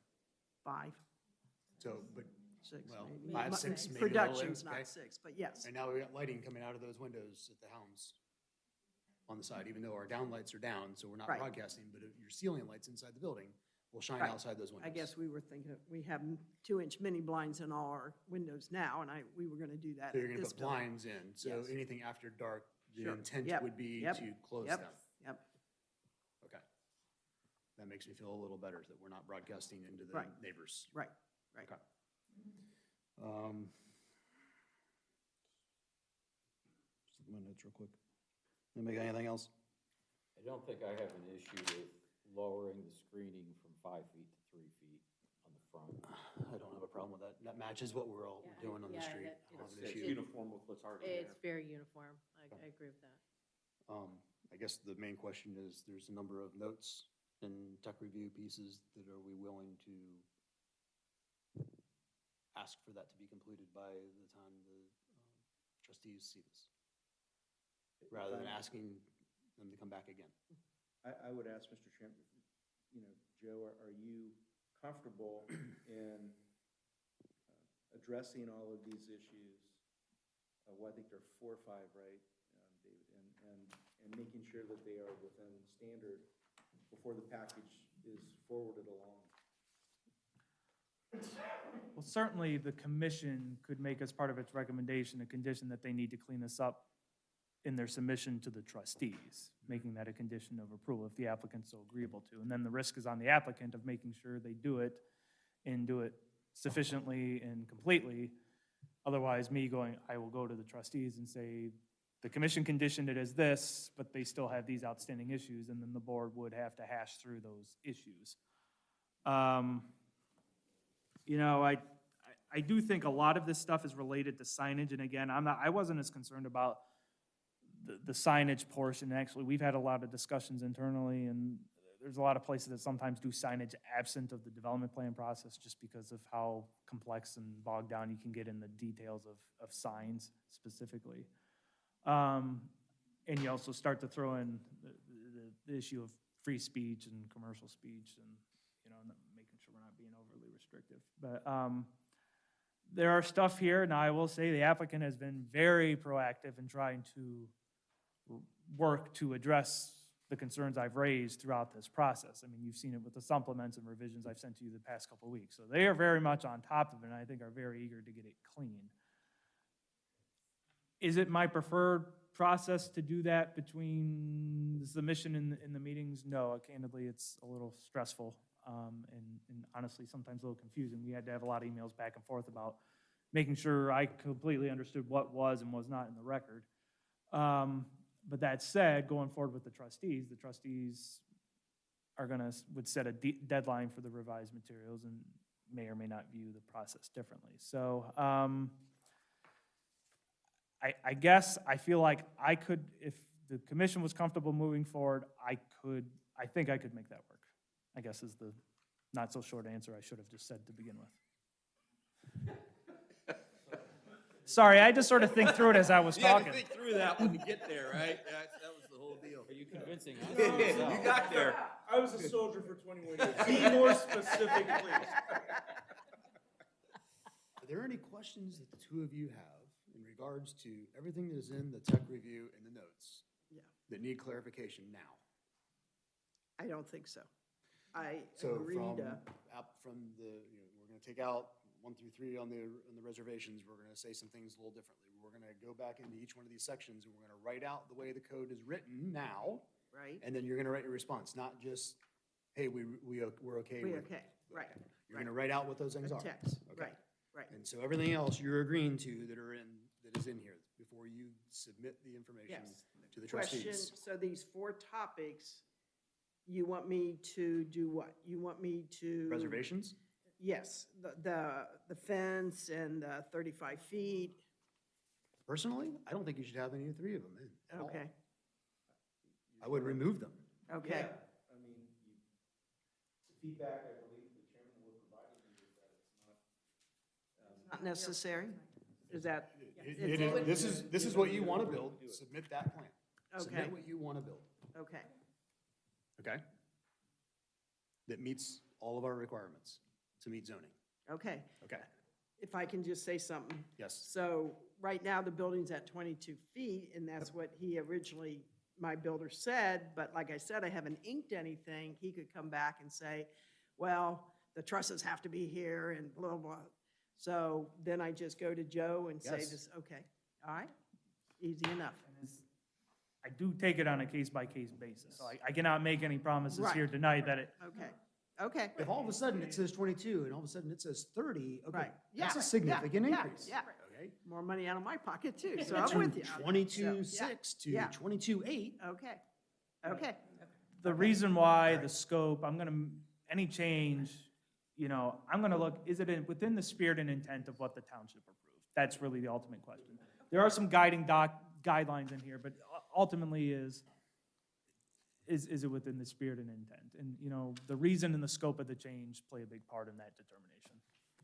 And I agree to that. Okay. With that, we need to do a divergence. Yes, Do we have anything Mr. else that we want Chair. to talk before we do divergence? Everybody good? Okay, divergence. The commission reviewed each divergent, well, there's only one divergence request, against the standards set forth within section 2707 of the township zoning resolution to determine if such a request is warranted. Section 2707.05, divergence request shall demonstrate how granting the request will advance public interests and general purposes of this zoning resolution by promoting or not having an adverse impact on one or more of the following purposes. And I will read the ones that I believe apply to this situation. B, the health, safety, morals, and general welfare of the present and future inhabitants of Genoa Township. C, the quality of life within Genoa Township through the protection of the total environment, the prevention of nuisances and hazards, and the provision of adequate light, air, and convenient access to property. D, the assurance of the compatibility of land uses which are either adjacent or in proximity to each other. E, the orderly development of all lands within the township to its appropriate use. And F, the most appropriate use of land to facilitate and provide adequate public and private improvements. Per section 2707.07, unless a deviation from development standards is specifically approved as a divergence, the same shall be complied with. So I move that a divergence from section 2003.03 for a combination of mounding and landscaping to total 3 feet in height instead of the required 5 1/2 feet based on items B, C, D, E, and F of section 2707.05.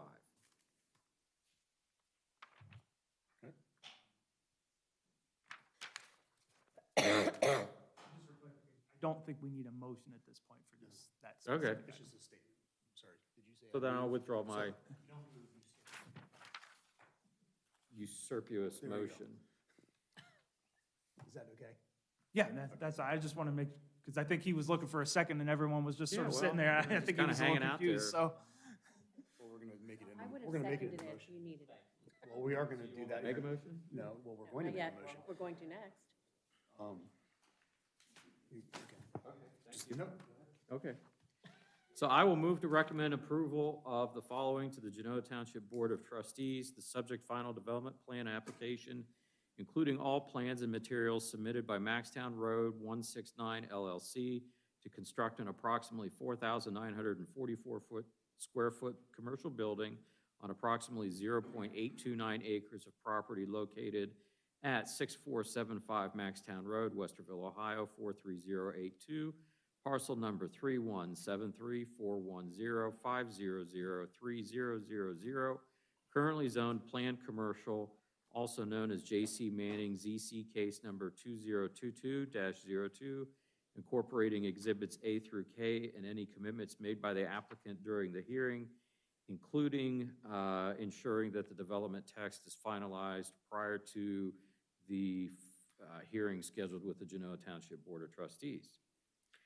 I further move to recommend approval of the following divergences from the Genoa Township zoning resolution: the divergence from section 2003.03 for a combination of mounting and landscaping to total 3 feet in height instead of the required 5.5 feet. And to incorporate the following divergences which were previously approved on November 18th, 2021. Number 1, divergence from section 1203.01 to allow rezoning to PCD on a parcel that is under the 5-acre minimum and not adjacent to another parcel zoned PCD.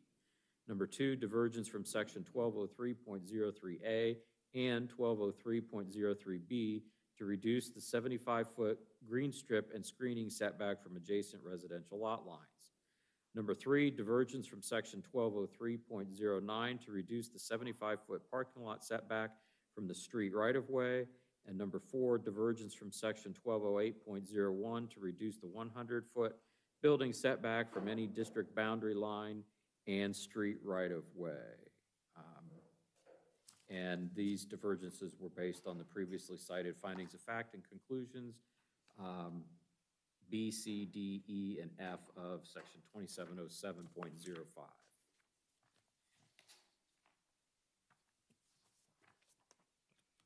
And I second the motion. Thank you. Mr. Schaefer? Roll call. Actually, we'll do this alphabetically. Mr. Bishop? Yes. Mr. Moore? Yes. Ms. Walsh? Mr. Welch? Yes. Mr. Leff? Yes, motion passes. The time is 8:36. Thank you. Do you want your binder? You paid for it. No, I can hang.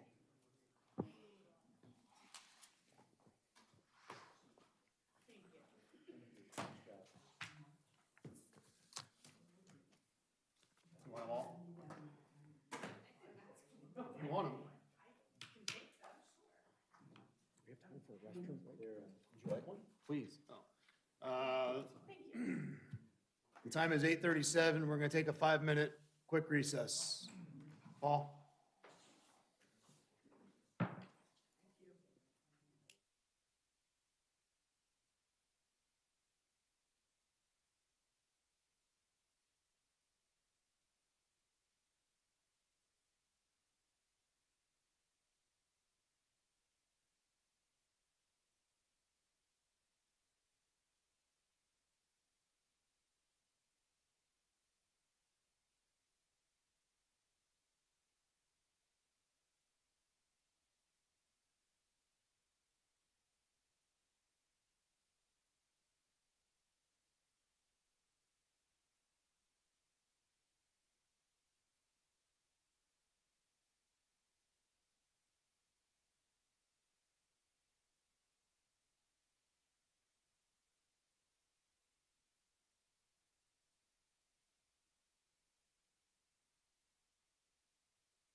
Time is 8:44. We'll come back to order, please. Next item on the agenda at 8:44, Genoa Township trustees initiated a zoning text and map amendment, zoning case 2021-04, to create a Hoover Watershed Overlay District, Article 7, along with minimal amendments to current articles related to the creation of said district and zoning administration. This is a continued meeting from December 13th, 2021. All those of you that will be talking under oath, please rise. If you plan to speak at all, please stand. Raise your hand. Do you swear to tell the truth, the whole truth, nothing but the truth, so help you God? I do. Thank you. Couple points to discuss before I move on to the script. Number one, this was third on the meeting, and I know that there were some requests to move it up, but we had two applicants. Number one, that we needed to hear, and we knew this portion would go long, so we needed to make sure that we heard the applicants who needed to go through their process, number one. Number two, just want to reset some mindsets, I hope, a little bit, because there's been a lot of commentary. We greatly appreciate, number one, the feedback that has come. We have continued this hearing multiple times because we wanted to hear back from the public, and we have. So I appreciate the hearings, but there are the emails and the comments. However, there have been some very concerning statements that are just factually false on some things, and I just want to reset some things and make sure that we're looking at the right stuff. I'm limiting these comments to the past 5 years because that's just known what we're doing. What we're proposing does not change any current rights to a property holder at all. Okay, so number one, you are not getting anything changed from what you can do on your property right this very second. Does not change it, okay? This process started with the need to harmonize the zoning resolution and the comprehensive plan, okay? That was from multiple different legal sources who specialize in zoning law. So we started that process because there are discrepancies, and many people have brought up what was in the comp plan versus what's in the resolution. We needed to harmonize those things because that's what we needed to do from a legality perspective, okay? We're gonna hang our hats on a number of different things from what was in the comp plan before, great. I understand that. What we can legally do is what's in the resolution, and that's why we harmonized it. There were discussions of an overlay when we went to that harmonization, but we focused more on the setbacks from the road, from lot lines, and from those other areas to better protect the rural residential feel. We did that intentionally in our last codification of the overall resolution, okay? There were a lot of comments about density, and there have been a lot of comments about density over the years. We have heard those comments, and Joe and Susan and Paul have done a great job of taking those comments under consideration and putting those into what we have proposed from this overlay perspective. There were some delays in doing that, okay, for specific reasons, and that's why we are where we are today. The overlay adds an additional layer of requirements to a specific area that cannot be further limited by the standard zoning regulations. So when you look at what we have from a density perspective in the zoning resolution, that is a codification across the entire township. This now adds a layer of complexity on top of that, and primarily for those that want to rezone RR into some other district, okay? So you asked, we did. That's our opinion. So with that, I want to say thanks to Joe and Susan and Paul for the work they've done. I hope that what I've said here helps mentally where some people are with what was said out in public, in media and social and emails and other things, that this is a reduction. We're reducing it from 2.2. If you rezone, this is what's allowed. This now would separate it back down to what we currently propose at 165 as a max, okay? Does anybody else have anything before I go through the rest of the script? I think the one thing that people are also forgetting is that septic controls all of this as it stands today. So, I mean, the health district is going to control a lot of what quote-unquote density may be on any particular property because of what soil conditions provide. And nobody knows that until you go out and take the samples and determine what that particular plot of land will support. So Thank you. The following exhibit was updated. It is Exhibit H, and it's all public comments received between September 2nd, 2021 and February 14th, 2022. And again, I thank you for the feedback that we received. It was a lot of emails, and I appreciate the effort that most people put into those emails, as well as the analysis of what we have proposed from an overlay perspective. With that, Mr. Schaefer, the floor is yours. I really don't have a report to provide. I gave my staff report introduction on this item back in the fall, so I think we continued this meeting the last time with the purpose of allowing for more public comment. So at this time, I'm sure there'll be a lot of questions that the commission and the public have that I'll be happy to answer, but I think this time is better spent now, me turning the back over to you, Mr. Chairman, for the public comment portion, unless you have anything you want to ask me or wish for me to speak to at this moment. No, I think we'll get to that here in a little bit. Thank you. All right, with that, we will open it up to public comment. Please be respectful. Please state your opinion. We will go from there. I will start on, does anybody want to start? Go ahead. Name, address. Okay. It's Kathy Davis, 5200 Tussock Street. And I do want to start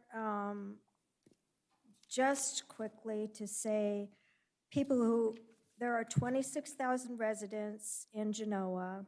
Some of them may be interested in listening to the audio of this. That's 26,000 people who could have been informed and could be interested in knowing what's going on. I do not think that it's polite to have it be the third item on the agenda. It's going to be very difficult for them to find it on the audio, and there were 19 people here waiting for it through 2 other issues on your agenda. But I will go ahead and say what I have to say about the density. In order to protect the water of Hoover, as well as the fish and wildlife, the housing density around the water's edge and in the watershed area should not be higher than 1 home per acre. Most homes surrounding the reservoir are 1 home, 0.25 acres, or 1 home a little over 2 acres. It is true that the reason is that they had to have a septic system, but we do not want people to be hounded by developers, asked to sell out, and have homes at 1.65. My understanding is that individual homes will not be zoned differently unless they sell to somebody. And it's my understanding that the zoning commission is proposing 1.65, which is 1 home per 0.6 acres, which would actually be 4 times the density of these 2.5 acre homes around the water. The ground is needed for filtering the chemicals from the lawns, from the cars, from everything. It's the ground and the grass that filters the water. It's my understanding that if PRD zoning districts were requested, which is, for people who don't know, it's the developments where you have the houses all stacked together and green space around it, that PRD zoning allows 35% cement was what I thought I saw there, and 20% home on the PRD lot. So that would be 55% impermeable surfaces on these half-acre lots, which would mean that, say you have a 30-acre lot, you're going to have 15 acres of impermeable surfaces that will not be filtering the water, filtering the chemicals flowing down into Hoover. And the decisions that we make now are for your children, your children's children, once those houses are built, it's your children's children that are going to be dealing with algae blooms. They're going to be dealing with, nobody dares fish in the reservoir if it's surrounded by high density. Right now, there's a screen around the edge. Do you guys have a picture of the zoning districts that you could put up for a second? Do you happen to have that? At the next meeting, could we have a picture of the zoning districts? So I do want to say that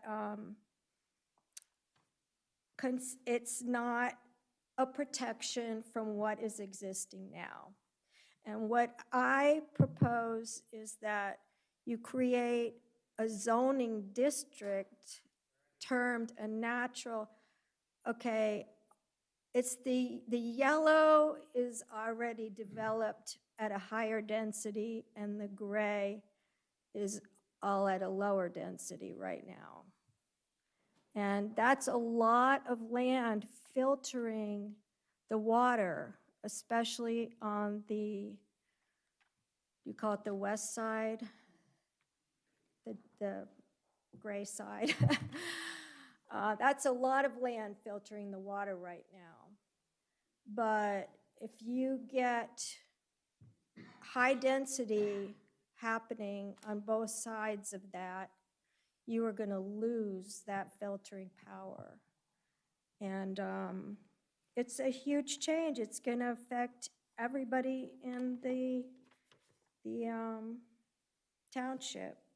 And so my request is that you create an actual zoning district called the Protection Zoning District of 1 home per acre, and that would not be able to be combined into too dense of these 55% areas of cement would not be too densely combined to not enable it to filter the Ms. Davis, can I ask you a question real quick?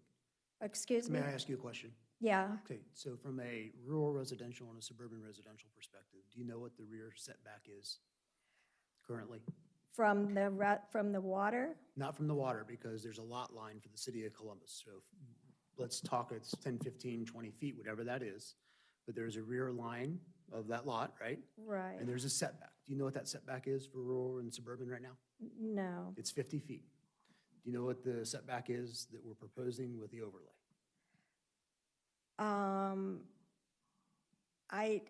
To me, I don't know. I heard it was It's like. 100, it's 100 I feet. heard it was 150. So I'm just saying, Okay, you're so worried about the no, the- you're the saying, flow. you're saying, okay? you're saying it'll be 150 feet from the 100. water's No, edge. not from, well, it's potentially, depending on where that lot line is. So we're Okay, doubling the distance but away from it's when not- any structure can be. But it's not from, it does not change the density of how much cement and how much unpermeable surface per lot there is. That's what I'm talking about. And there's a requirement then from Soil and District and the EPA that requires that impermeable surface to go into a retention area and also be disposed of other places. And it filters out. You can't tell me that it's the same filtering that a 2.5 acre lot, which is filtering the water, is filtering it at the same level as a dense development. You can't tell me that it's the same. You're just talking about runoff, and I'm just asking about the numbers and to see if I that- saw that Okay. fact, but what I'm talking about is the density of impermeable surfaces. Okay. That's the biggest thing, is you need empty land to filter the water. Thank you. And that's my point. Okay. Okay, and I would request that you would consider not having important discussions like this on holidays and that the next time we discuss it, that we could possibly choose a day when we could use the larger room in case more people want to come. Thank you. Thank you What very larger room much. do we have? Maybe, Short of going to the fire station or? please. This is the largest is the room, largest room. and we've shied away from going to maintenance and fire station facilities because there's safety concerns, and we aren't able to record the meetings or stream the meetings. So at this point, this is really the room that we have to use anymore. Okay, thank you. Next.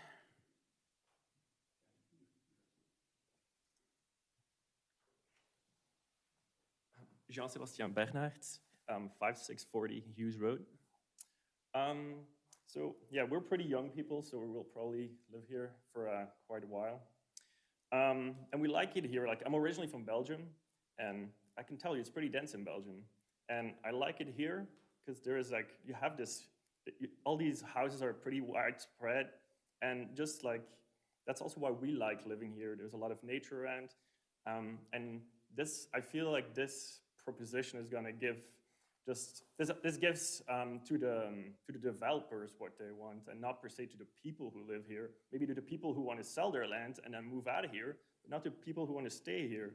I like the character of where we live, and I prefer to keep it, the density at what it is. So the density of where it is. The density is my issue on this. So in the current zoning resolution, there is an allowance. So if it's RR, it can go to SR, you can go to PRD. So right now, if you go to PRD, you're allowed up to 2.2. So this proposal lessens that ability in these specific areas. Yes, and Okay. I'm definitely against that. You're against lowering the number.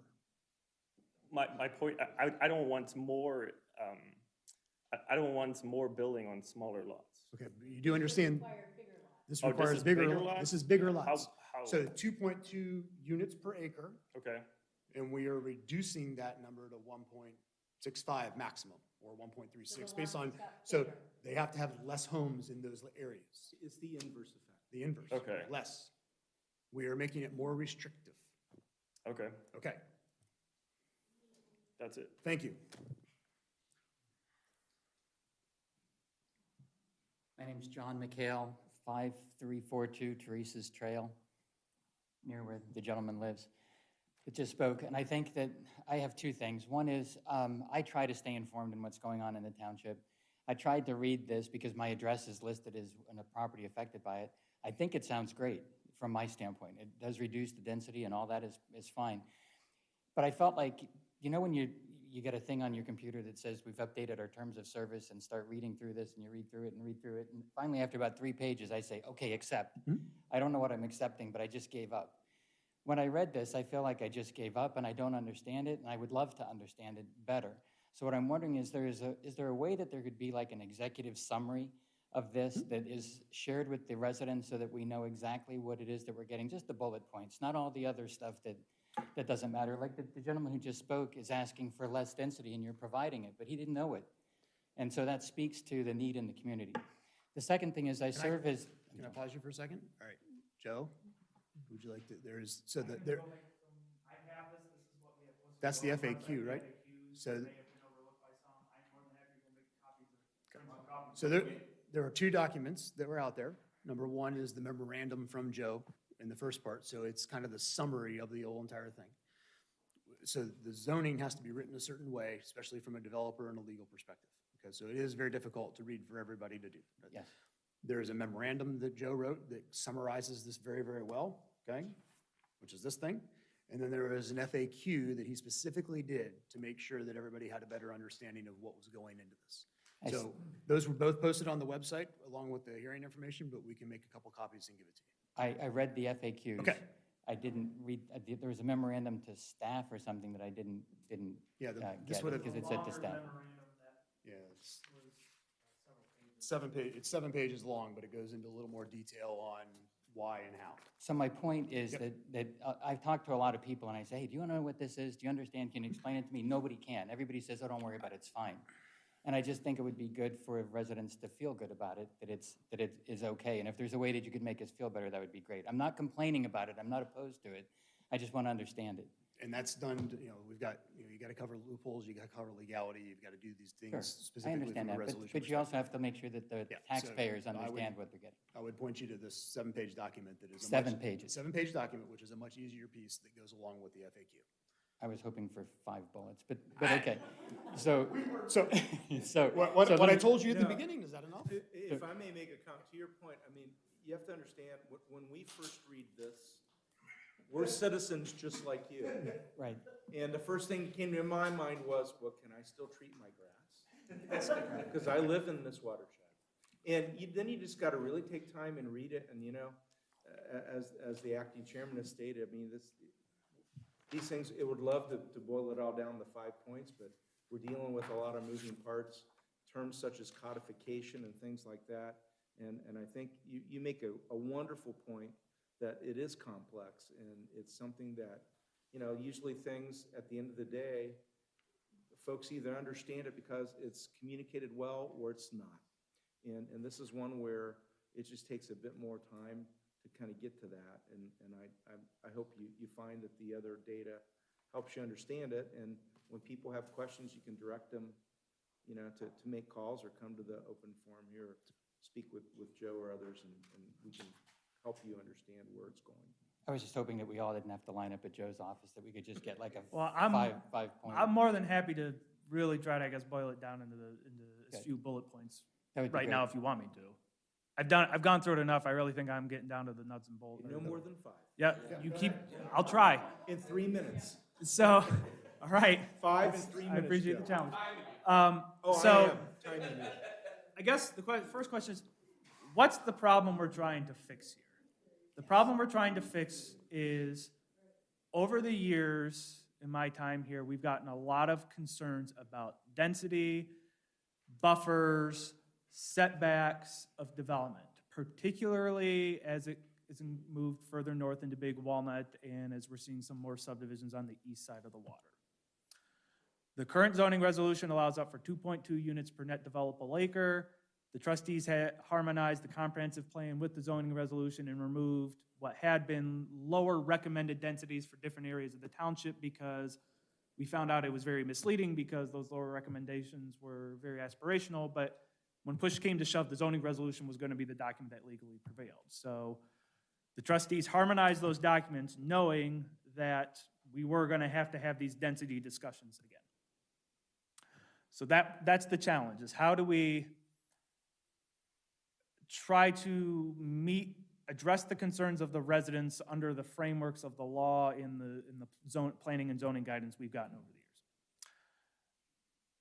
The next challenge was, okay, we have these PR, and primarily we're talking about planned residential development districts. So when a property rezone, when those get built, someone comes in and says, I want to rezone to PRD so I can build a Medallion or a Harvest Wind or a Highland Lake, something like that. The trustees have to be on board with that rezoning to PRD to even exercise these densities. Otherwise, the existing zoning, the rural residential at 2 acres, the suburban residential at 20,000 square foot prevails. There's been a lot of questions over the years of, well, why can't we just lower the number in the PRD or say in the PRD zoning district, well, PRDs in this area can be this, PRDs in this area can be this, and just call it out that way. And that would have harmonized the plan and brought those comprehensive plan recommendations into the PRD. The answer to that is because the Ohio statute for PRDs states you have to treat all of the properties that are subject to that zoning district the same. So the PRD, as my understanding, based on what I've been trained, and again, I'm not an attorney, and we all know that, is that you can't have PRD say, okay, north of Big Walnut Road, east of 3, you get this density. West of 3, north of Big Walnut Road, you get this density. And south of Big Walnut Road, west of the reservoir, you get this density. It's my understanding we just can't do that. I know that's what people wish we could do, but it's my understanding we can't do that. We're treating properties in the same district unequally. Is that bullet 1? I think that's 2. I think that's Okay, bullet number okay. 2. So, sorry, I was told I had 3 minutes, sorry. So here we have the challenge. The residents want us to address these concerns, but we have a framework we have to operate under. Because of Ohio statute. Because the statute says, and to some degree the Constitution says, we have to treat property equally under the law. So that's what we're trying to do, with not run afoul of that. So the question, how do you do that? The solution I came up with was the concept of the overlay district, where every property in Genoa Township is zoned something. The overlay district comes in and says, yes, but for certain specific reasons, we're going to create a secondary zoning district for certain properties that have an additional set of rules. So that's what this concept does here. It creates a secondary set of rules for properties within a defined area. And when you specifically define an area under an overlay, you have to have some sort of rational basis for why you're treating those properties differently. A lot of times when you see overlays done, they're based on corridors. Where, because like Orange Township, and I think it's become a little controversial, has an overlay for 23. 23 is such a unique animal, they came up with an overlay because they need to treat that corridor specifically differently, and they want a uniformity development pattern up 23. So they've created a specific overlay that says, regardless of what the base zoning is here, this overlay is going to come into play. Now there, I think it's optional, because that's one of the things you can do too. That if developers want X, Y, and Z, then they got to opt into this overlay and do these things. Our overlay is mandatory. We are saying you have no choice but to join it, because the interests of protecting Hoover Reservoir, not only, there's been a lot of focus on the environmental, but Hoover has much more than that. There's the recreational component, there's the educational components, there's just the aesthetics, the economics that it provides to the area, the housing prices. So that's why we've called out all the properties in the Hoover watershed. Hoover is a unique asset to Genoa Township that I think you can clearly look at a map and say, we have a vested interest for treating any properties that affect Hoover differently, because it's such a unique and important aspect to Genoa. So that's why when I came up with trying to figure out, and it worked out because the properties that are within Hoover overlay are also the properties that are probably most sensitive to future development in the area, and are the areas where a lot of the people who had concerns about the development encroaching into the areas live. So it was sort of, well, there you go. It's a watershed that's, pretty much natural. Yes, it's been adjusted over time via road projects, and some home projects end up pulling some land in for their stormwater ponds, and the reservoir got built, and so that changed some things too. But it's still sort of a natural occurring phenomenon. So it answered the question of, we weren't just arbitrarily drawing a line somewhere because that's where we all just sat down at a table and agreed that, well, that would be nice if we could just draw the line here and stop the development here. No, it's a naturally occurring feature. So that's why we came up with the boundaries that we did. And then, so I guess that's sort of point 3 of, this is the approach we're taking and why we chose what we chose. Point 4 regarding the content. This content is primarily designed to deal with and anticipate development of property into planned developments, specifically planned residential developments.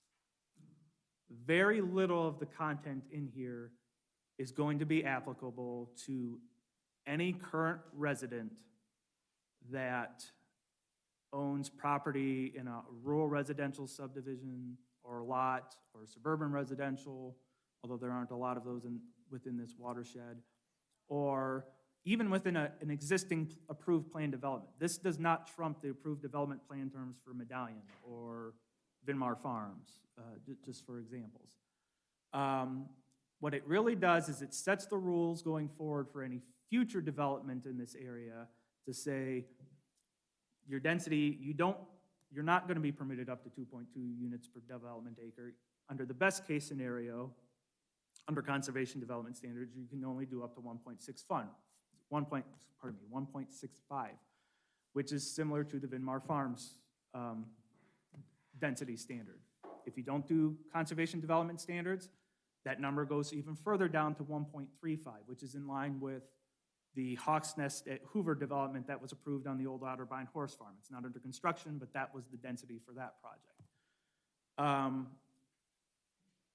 I think from my recollection, the only thing that would even affect the RR and SR districts in this amendment is we're taking out actually a few uses, and we might actually, I think we're adding maybe like marinas and dry docks in as a permitted use, because if you're on the water, it makes sense. We already have several of those, Buckeye Boat Club, the Sailing Club, stuff like that already even exist in those areas.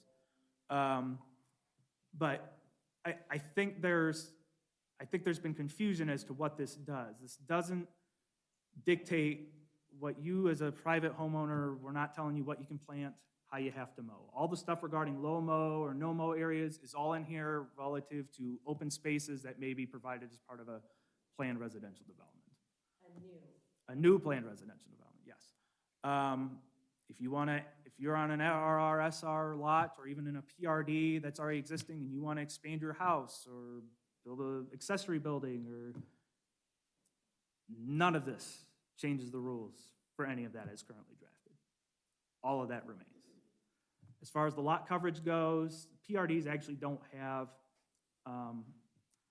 building percentage or impervious coverage percentage maximums under the zoning code. They exist for the RR district and the SR district, but they don't exist for the PRD. We're not proposing, I don't recall that we're proposing any here. We did put some provisions in regarding future commercial development. We're not necessarily advocating for it, and I'm not sure there's even a palette for it, but you plan, that's planning though. We're planning, if there is a board in the future that wants to do commercial here, they still have to adhere to the overlay provisions in this.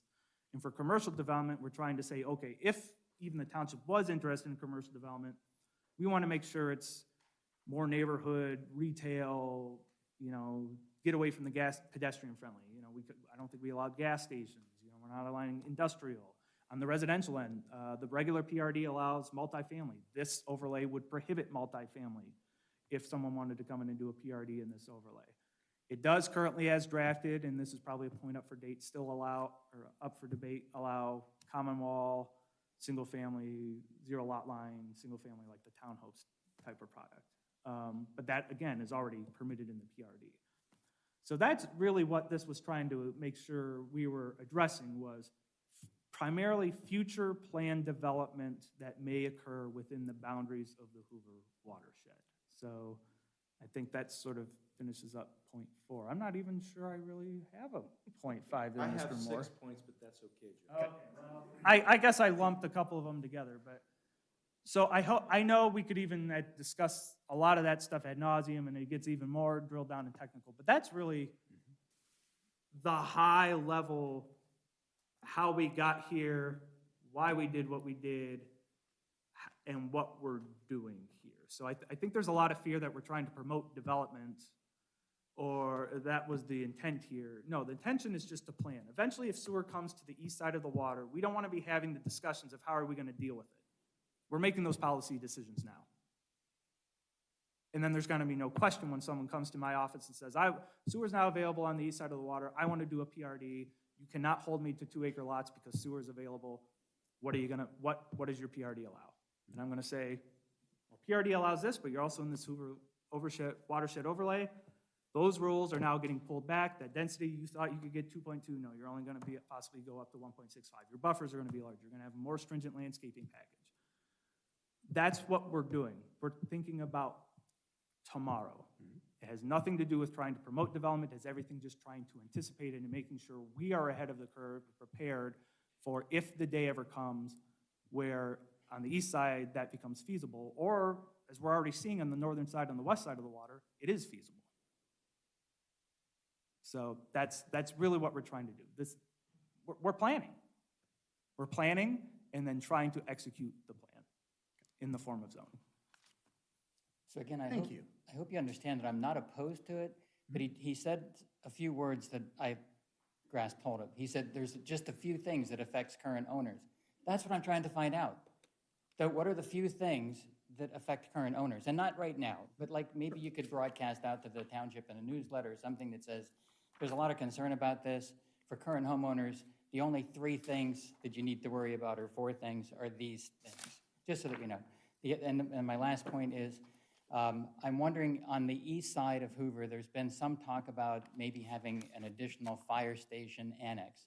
Does anything that you're doing get in the way of that someday ever happening on the east side of Hoover, because our response times are much longer than they should be for ambulance service and for fire to get to the east side. Does any of this affect that in any way? No, absolutely not. Genoa Township enjoys the old, pretty much municipal exemption when it comes to. Perfect. To those, so no, I definitely would not want to get in the way of those efforts. Thank you. Thank you. And I appreciate the idea about, I thought the FAQ addressed some of those issues, but it sounded like I maybe didn't quite hit the mark on maybe communicating that or writing it as clearly as I could about how it's going to affect the existing property owner. So I'll try to go back to the drawing board and see what I can do to make that clear. And, I definitely do not want to confuse people. So if there's a way I can do it better, I will work on doing it better. Next.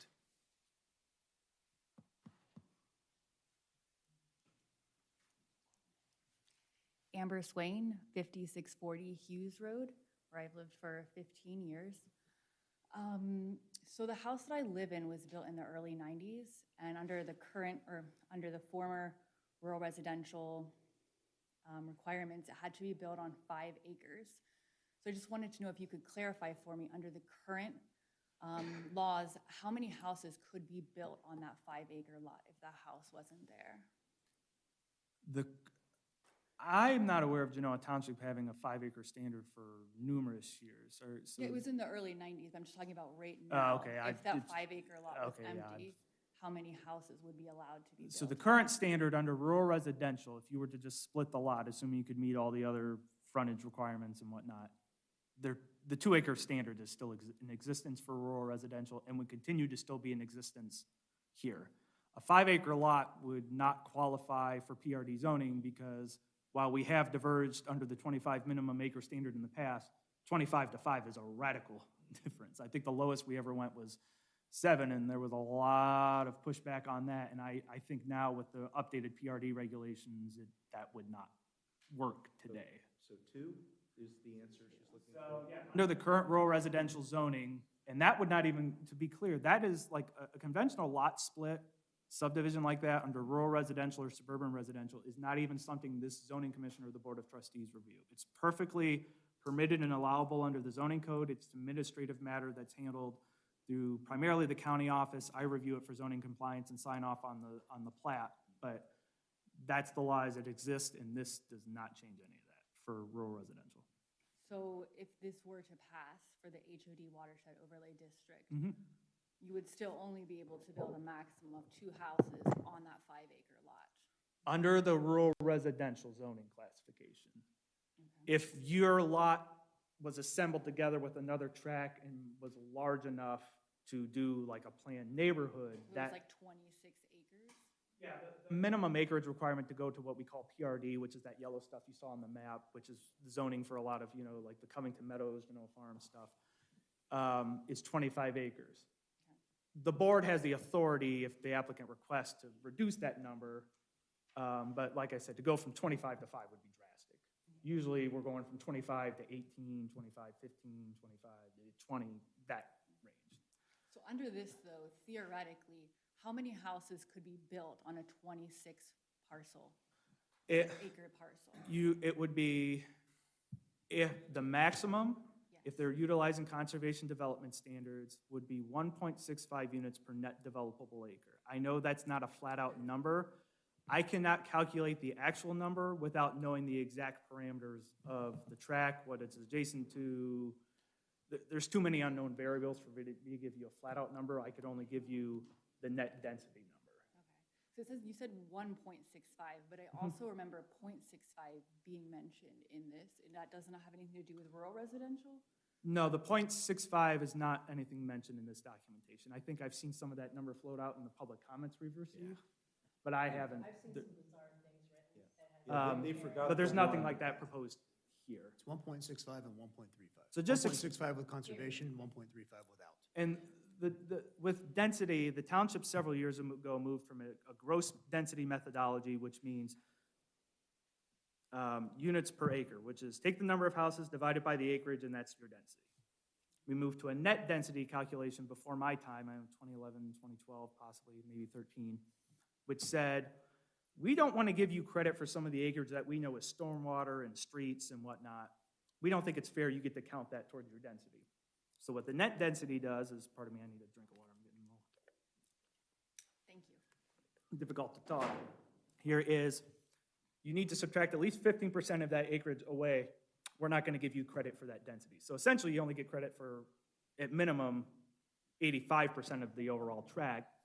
And then we even further take away for certain primary conservation areas, wetlands and whatnot. So I guess to do the math, maybe I can't do the math here. I think the question was like on a 25-acre parcel. If you allow me to do my calculator quick. So 85% of 25 is 21.25. You multiply that by 1.65, that's 35 units. Now, again, that's just a ballpark number because there's a lot of other variables that could come into play. Can't be right. That's not right. That's more houses than you got acres. That's not right. Oh, no, I'm sorry. It's more like. No, you're right, you're right. I hit, It's under 15. you're right, I hit the wrong button. I hit the wrong button, so. 0. So it's 21.25 acres. You're allowed 1.65 units per, Divide 22 by, yes. Not multiply. Yes, so 21.25 divided by 1.65. I'm sorry, yes, it's 12. Thank you. 12. You're right, I hit multiply instead of divide. Those buttons are very close. On that acreage. With PRD. with the overlay. With overlay PRD. So my apologies on, math was never my best subject. Okay, so there would be a maximum of 12 houses on that land? On a theoretical 25-acre square, Okay. the code says, under that density, if you're utilizing the conservation development standards, which means you're dedicating 50% of that lot as common open space, you could go up to 1.65, so the math works out to But if they didn't use that, it would be even less. correct. No, Joe's number was correct, by the way. You multiply the 1.65 times the acreage for net available, for houses per acre. If it's 1, then it would be 21. So if it's 1.65, then it's the 36. Okay. And we need to have more public comment, in my opinion. Yeah. Thank you very much. Next. Hang on. Oh, yeah, sorry, Mr. Anders. Okay, we'll be telling a story Name. about Bill Anders, 3501 Sunbury Road, Galena, Ohio, 43021. Okay, when I read this thing, and I read it, and I read it, and I reread it, I was being very conscientious. The one thing that came up was, I want you guys to be part of any development that goes on. They got to come to the zoning board. I want the trustees to be over the whole thing and not all of a sudden be shoved to the outside. I want as much governmental control as possible, not allow it to be just a developer's delight. And that's what I'm a little bit worried of here. When you start taking the trustees out of it, and you start taking this person out and that person out. What makes you think that happens? Well, they didn't say the trustees were even involved almost anywhere in that all that stuff I read. So the process for approving does not change. It has to come before us. We do a recommendation. It goes to the trustees for approval. It goes to the normal process. Nothing changes because that's all in Article now 27, which is the process. So when you want to change from, let's say, RR to a PRD, you have to submit the zoning application. You have to go through the process for preliminary development plan and rezoning, okay? We go through that whole normal process. It then goes to the trustees for a vote. Then they have to come back, like tonight, like you sat in here and you saw a final development plan. It has to come through us and then back to the Board of Trustees again. It only is approved once the trustees approve. Okay, so let me tell you my worry then. I'm reading this stuff and I'm reading it, and to me it's not well written. And I've been involved in writing the codes we have before. What concerns me is, and I'll just tell you a 3-minute story if I could, but it's when the thing isn't written well, what happens? We had a brand new code. It said that there were not supposed to be any cell towers it should only be in commercial zoning. It can't be in rural residential areas or PRD, or you weren't supposed to be able to do it. Yet what happens is the Sprint telephone company, okay, they come and they want to build a tower on rural residential.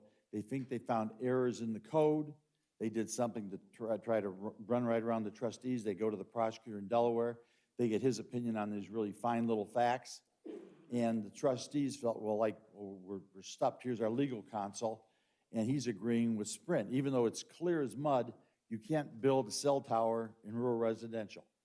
But the great prosecutor, basically, the trustees felt had their hand, just did not allow them to operate the way they wanted to operate, and they couldn't represent the citizens of Genoa or the people that were around the cell tower on the other side of the reservoir, okay? It was a lousy thought, but the trustees weren't going to do it. So we're on our own. We don't have the trustees, you know, helping us. We don't have any of this discussions. So maybe the first 20, 25 people in a meeting one night, a lot of people shelled out $1,000 and a lot of people shelled out $2,000. We had to find a law firm. Well, the cell tower people, developers, I found a lot of stuff out. They will use the key law firms that would maybe represent you. They go to them and they maybe do a little business here and a little business there and a little business there. So they tie up all the law firms. We handled one thing with them 3 years ago, but we can't represent you. And they try to basically do things that are just more legalese than anything else. We did find Arter and Haddon was coming out of Cleveland, was going to establish an office here. So we finally found people that had experience in this type of law, you know, with them. We paid out of our own, we went back a second time. Everybody shelled out money again. And it's because really the trustees were out of it. They decided not to do anything and they thought they couldn't, which still baffles me. But the trustees were out of it. So the citizens took it upon ourselves, raised the money, got the law firm, fought Sprint, even though Sprint trustees already said, oh, we can't do anything. It's all decided, you know, before it even got to us or something. And so we fought it, and we fought it without the body that should have been there helping us. And that's what when I read this thing, I'm afraid that I want to see in a lot better language written exactly how it's going to remain the same. Because when I read all that stuff time and time again, I did not get a good feeling, just like you thought from the prior code, I would have had a good feeling from no cell towers in rural residential, yet we were going to get one. But we need the trustee board, we need the board of zoning. Now, you're saying you don't have it, but I read all that stuff and I reread it, I don't think it's that clear. I don't think what it is that clear. That process has all been moved to Article 27. We did that in a conscientious manner 6 months ago-ish, where we took some of those things that were the process out of each one of the individual articles and put it into its own to simplify what that process is, but it is still the same process. Who's we? Who's we? Who decided? We, us. The zoning board. We did it, and then it went to the trustees and was approved. It has to go through that entire process. How long? That approved, what day was it that approved roughly? They approved it, it went into effect on Halloween of October? 2020. So they must have, By the latest version, October 31st. Of 2020. 2020. 2020, okay. Yep. Well, I'm just going to say that my major concern is that it'd be so easy to walk, a good developer, a good bunch of attorneys could walk through all this stuff we have written down now, which is, to me, it's not put together. I'm not an expert, but it's not put together in a very reasonable fashion. The thing that the attorneys for Sprint were winning on is because our zoning document was not put together correctly, and there were a few little holes in there, and they took advantage. But what I'm concerned about is that everybody still has control, and I don't know what's wrong with rural residential in all those areas around the reservoir either. I mean, Nothing, but you can always apply to be rezoned. right.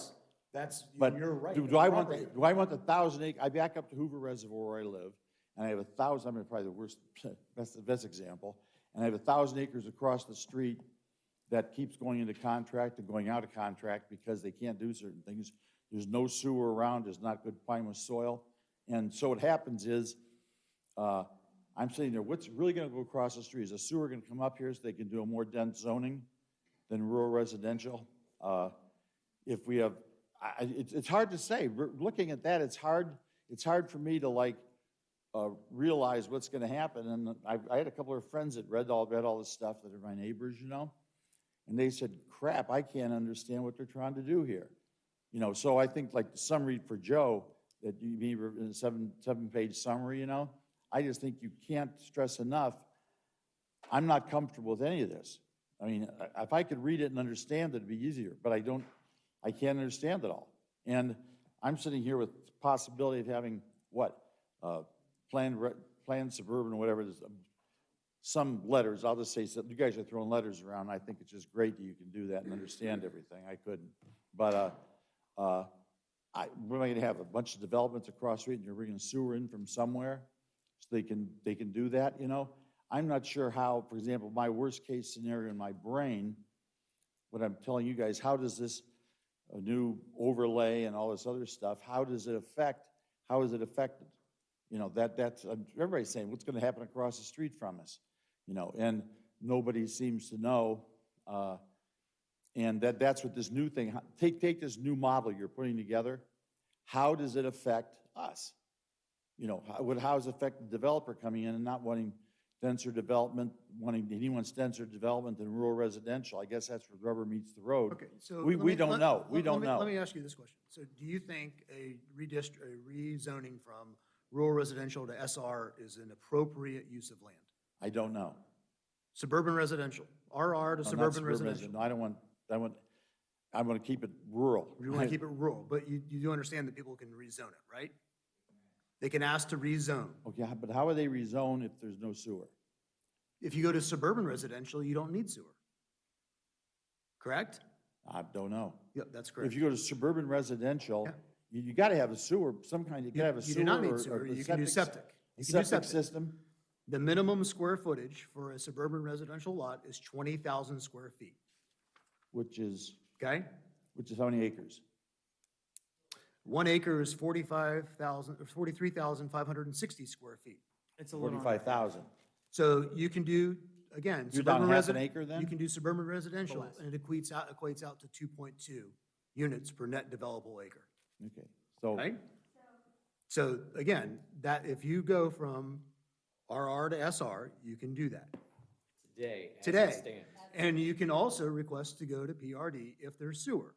And what we are doing is restricting that number from 2.2 down to 1.65. Yeah, just understand, I'm gonna We're saying argue with less you, but homes. I don't want to argue with this stuff, but I do not think it's. Sir, 1 second.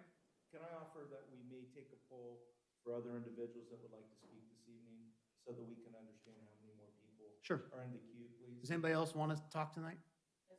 Two? Bill, can we give the floor to somebody else and come back to you? Sure can. Great.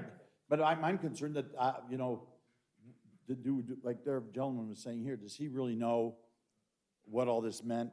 He did a 7-page summary. Is that going to really solve his Okay. problem? No disrespect, sir, Here. but I just want to give time to. Sure, that's fine. Patiently for over a couple hours here. Hello, my name is Stacy Zaleski, and I'm at 5400 Red Bank Road. And so thank you for tonight. And so for me, it's more about, I would say, the communication and then the education. And so I actually didn't know this was going on if I hadn't had a neighbor mention it to me. And so where I live, I live actually on Hoover Reservoir. And so I get a letter about once a year about, you know, don't cut any grass or do this or don't touch any birds. So I was quite frankly very surprised when I heard about this. And I'm like, did I not get a letter?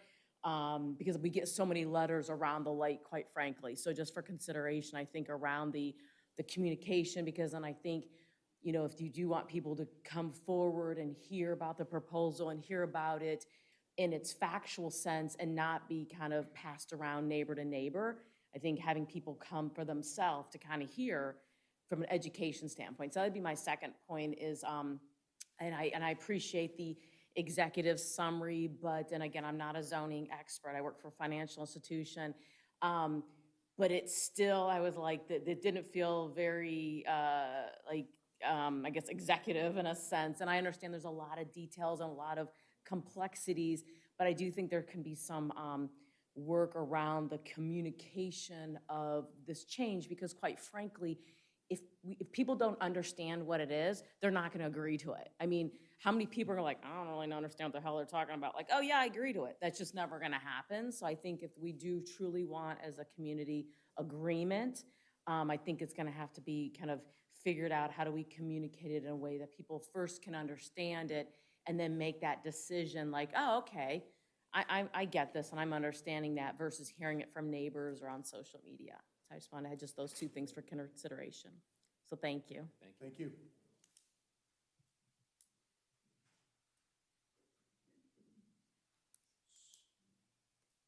I'm Brett Bonner. I live at 6275 Sunbury. Recent purchaser here, and recently had experience with Genoa Township zoning with Susan. They just approved. Great job. I've been relying on the staff in this area. Found them to be very professional and engaged. And when I read a couple statements in the note that y'all sent out, one was properties zoned rural residential will not be impacted in any way, as in the HOD as currently written. I relied on that statement and am relying on it. And another statement is a general matter, the provisions within the HOD are more restrictive and at times more prescriptive than those found in other zoning districts. Again, a statement I rely on, and I've had experience in zoning and regional planning. I'm a professional engineer by training, so it's, I found it well written, but I am a little concerned, again, in the communications of this. I think there ought to be some examples given. I certainly understand the intent as expressed by the zoning commission tonight, and I want to applaud you on the document as written, but I think some more examples and a little more geography might help us and garner my full support and eliminate the reservations that I have. Again, let me compliment you on the staff, your new electronic submission process. I was the first person to use it, and I quickly received feedback that I was able to change and incorporate, and it went well. So thank you very much. Thank you. Thank you. Anybody else?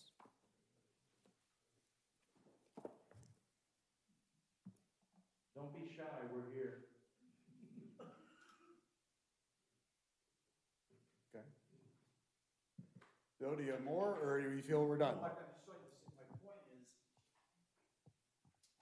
My point is that I don't think we understand it that well. And I've had to deal with a real zoning issue when you didn't have a strong zoning board, you didn't have a strong trustee board, and it cost a lot of us a lot of money in lieu of the township spending money.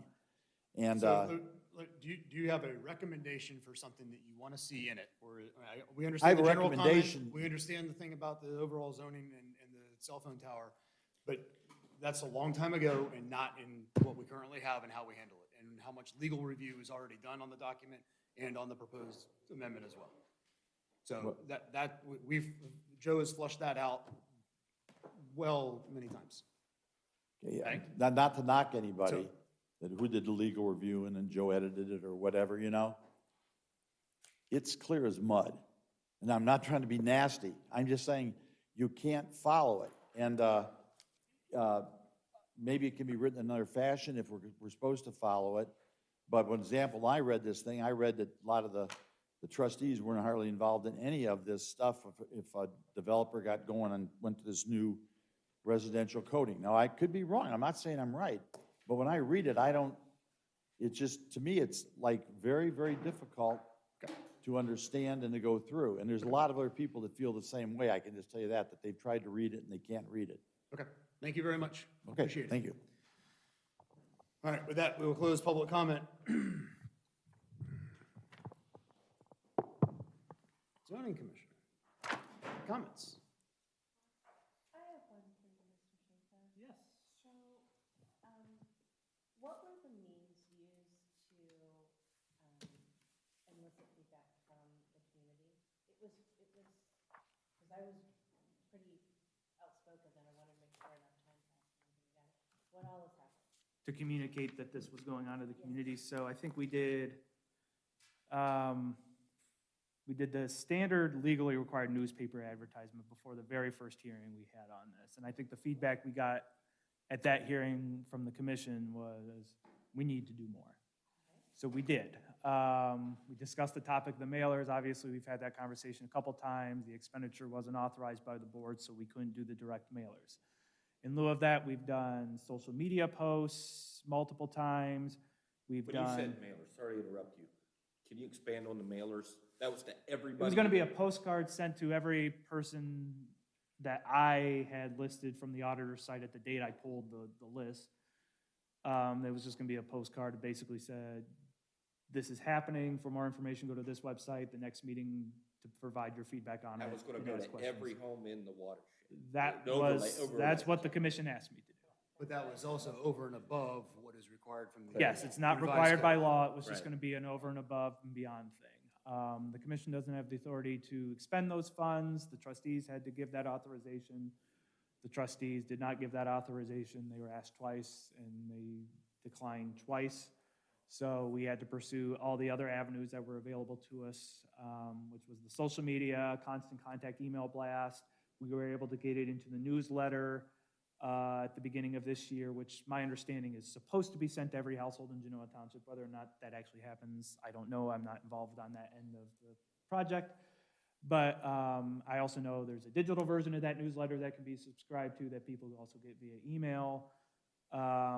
We created a whole dedicated webpage, and all the communications we were doing drove people to that webpage where the drafted document was posted, the FAQs were posted, my memo to the zoning commission was posted, and a couple other links related to the watershed delineation with how the feds map was posted. And then we also posted whatever the next meeting date was, so people knew when to come to the next meeting.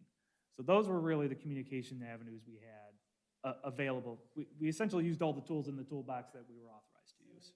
Newspaper, social media, the newsletter, the digital newsletter, webpage dedicated to it, and constant contact emails. Yes. Thank you. You're welcome. I'm ready to make a motion. Question first? Good. One question, if you can open up your text real quick. Yes, I have it right here. 1309. 1309. So it goes to the PID. Oh, yeah. And I just want to confirm the two-step to one-step process. Is that,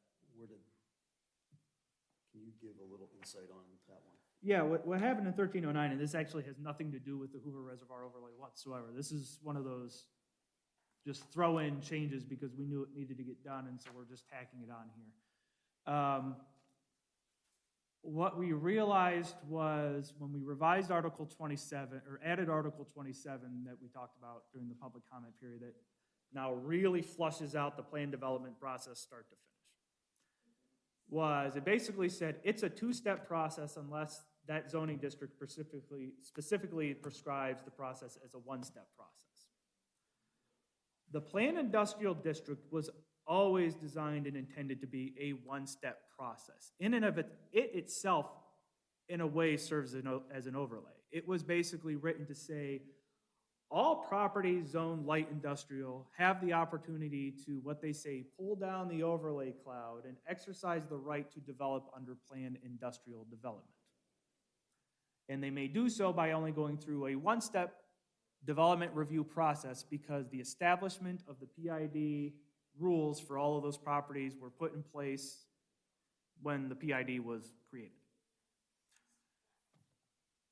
It became clear to us, it's become clear that the administration enforcement section of the PID district did not do a clear enough job to say this district, contra to what Article 27 says, is indeed a one-step development plan district. I never wanted someone to read the code And then for the public to be upset because someone was pulling down that PID and exercising their development rights under this standard and say, no, no, no, they should have gone through the two-step rezoning process and done the rezoning first to the PID and then done the development. So you just clarify. Yes, absolutely. You basically. Yes, it's clarification and making it abundantly clear. I mean, please Yes. continue if you need to. No, you're absolutely right, Mr. Moore. Question was just correlate to why that's included. Yes. Last question is, we did receive quite a few comments and specific comments to certain sections. Yes. Is there anything that you read in those that you wish to make We did get, alterations with? we did get a legal revision suggestion from Mr. Fowler that I do think we need to incorporate. I'm trying to see if I even have it here in the folder. I'm not sure that I know I spoke to it at probably like the early fall meeting we had on this topic, but, let me see, is this it?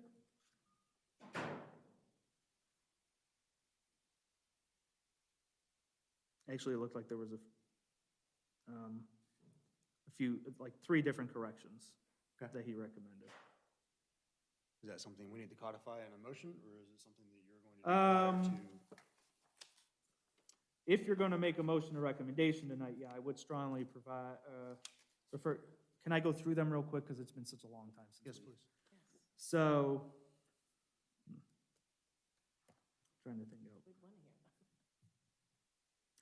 The first recommendation was to make a revision to section 7103. So Paul, if you can pull up 7103 on the screen here, you will see what it says, but I'm going to read to you what the prosecutor's office recommends that it be revised to.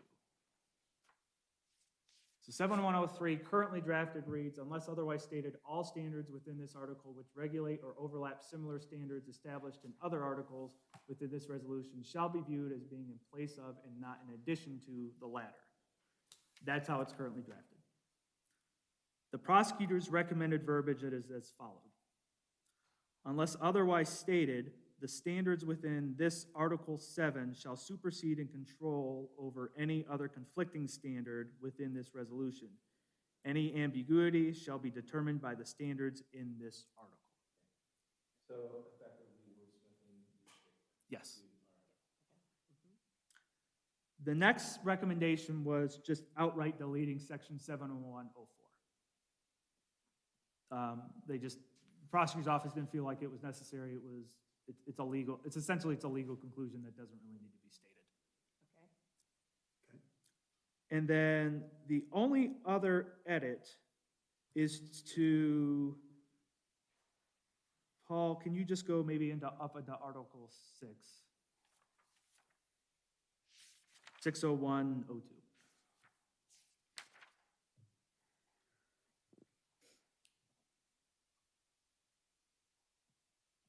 So 60102, that's the section that pulls, this verbiage appears in every single zoning district within the code. So it's 60102, 80102, 90301, 110102, 120301, 130301, 140103, and 150102.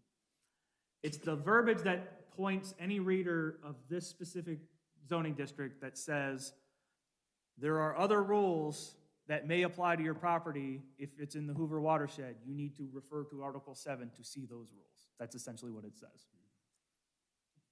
The only edits here that the prosecutor's office is making for every time this verbiage appears in every one of those sections I just listed was in the last sentence, removing the word stricter, just deleting it entirely.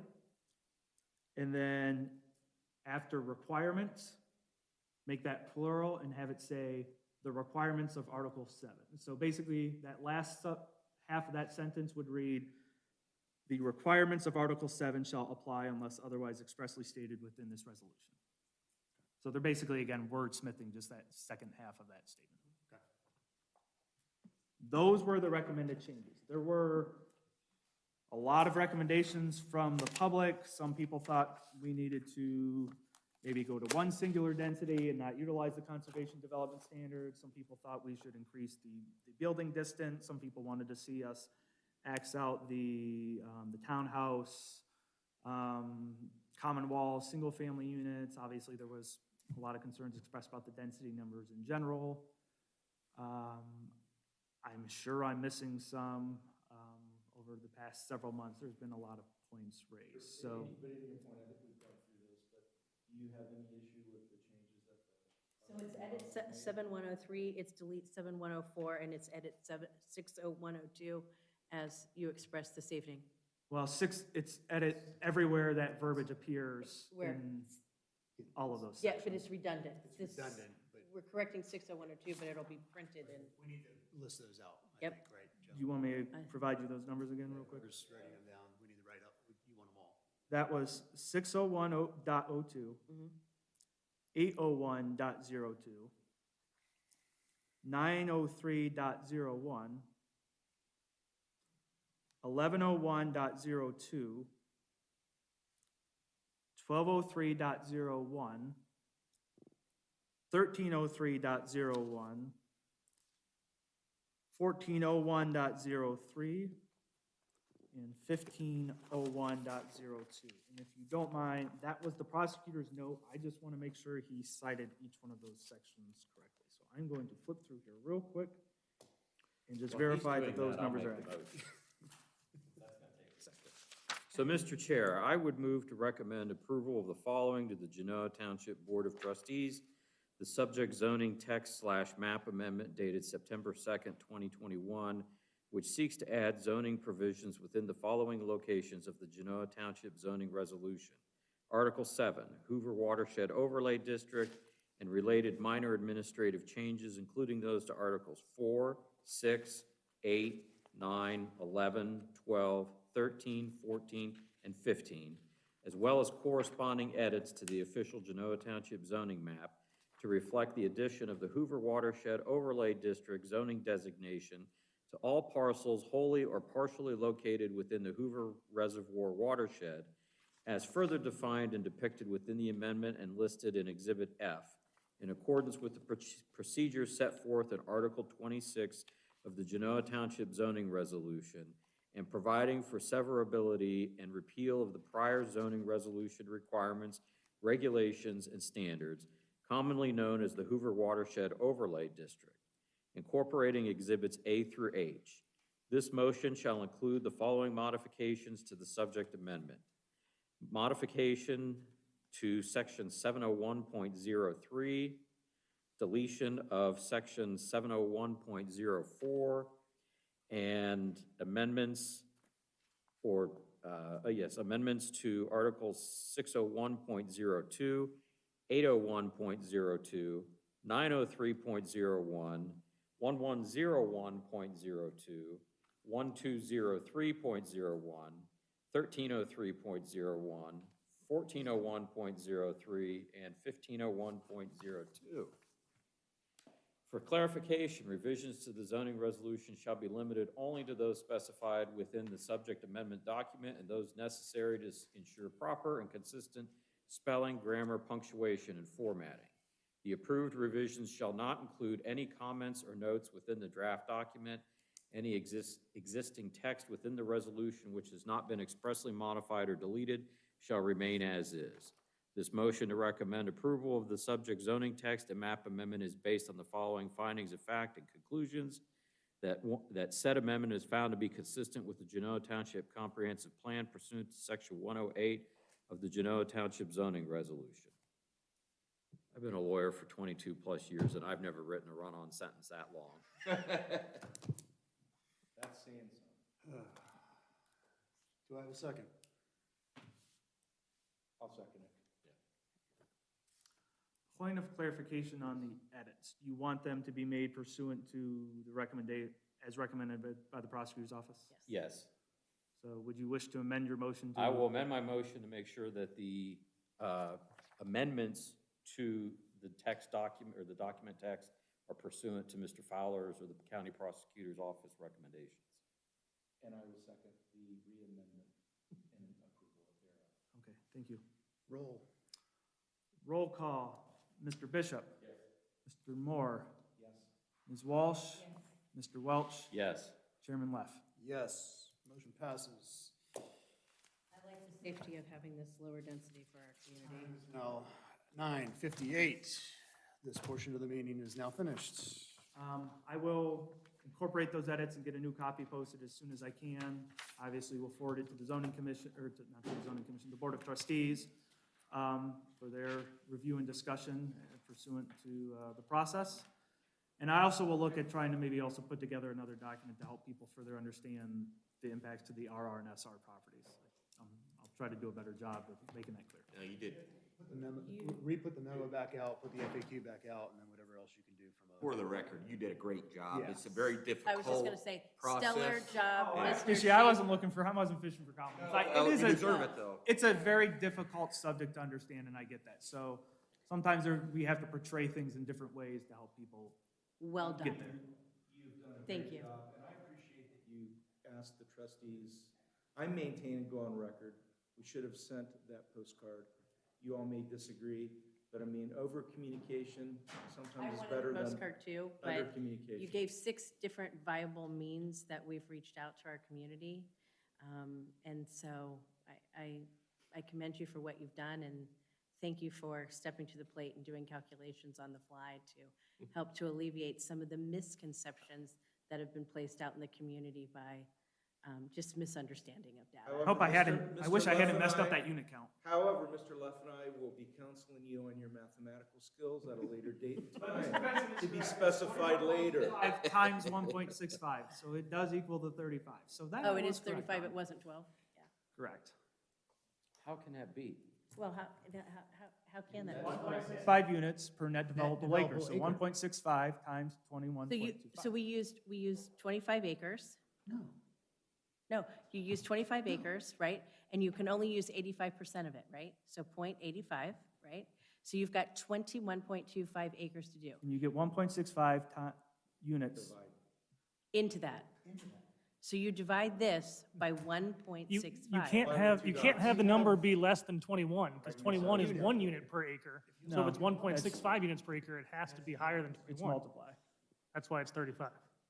You get 1.65 units per net developable acre. So 1.65 unit per every 1 net developable acre. Galena annexes it, it won't matter.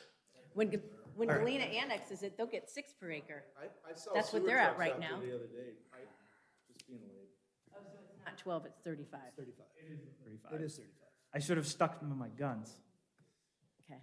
That's, We thought about it in I'm a reverse. lawyer, not a There we go. mathematician. I knew better. There we go. well, the bigger.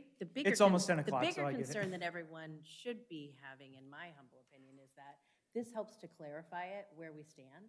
And this is what has been passed and what many people found acceptable, like with Hucksness right on Old 3C, right? That came in at 1.35, and then, or 1.65, 1.35, and then I think the new one that by consent decree came in at, what, 1.65? Sarah, if I may add too, he came back and wanted more, and we said no at Hawks Nest. Right, and this is, and and that's this a- is, that's and a- this is where we're at, 1.35 and 1.65. So this is what the community really has fought to maintain, and this is giving it to them. Now, the problem will be, and what the bigger worry needs to be is, if Galena would ever go to annex this, right now, and that's what I called Mr. Schaefer and asked today on, is right now, it appears that they potentially could capture the flag and offer to a developer, if they help to annex it, they will give them 6 Yes. to our 1.65. And then you get this as a neighbor anyway. You get their traffic, you get everything, they're your neighbor, and we're not controlling it. At least now, we have the opportunity to try to save our land with very low density, and to have at least a developer know what they're dealing with us. You're right, and you know, Sarah, how they're gonna sell it, how they would sell that? Oh, you're still helping Big Walnut schools.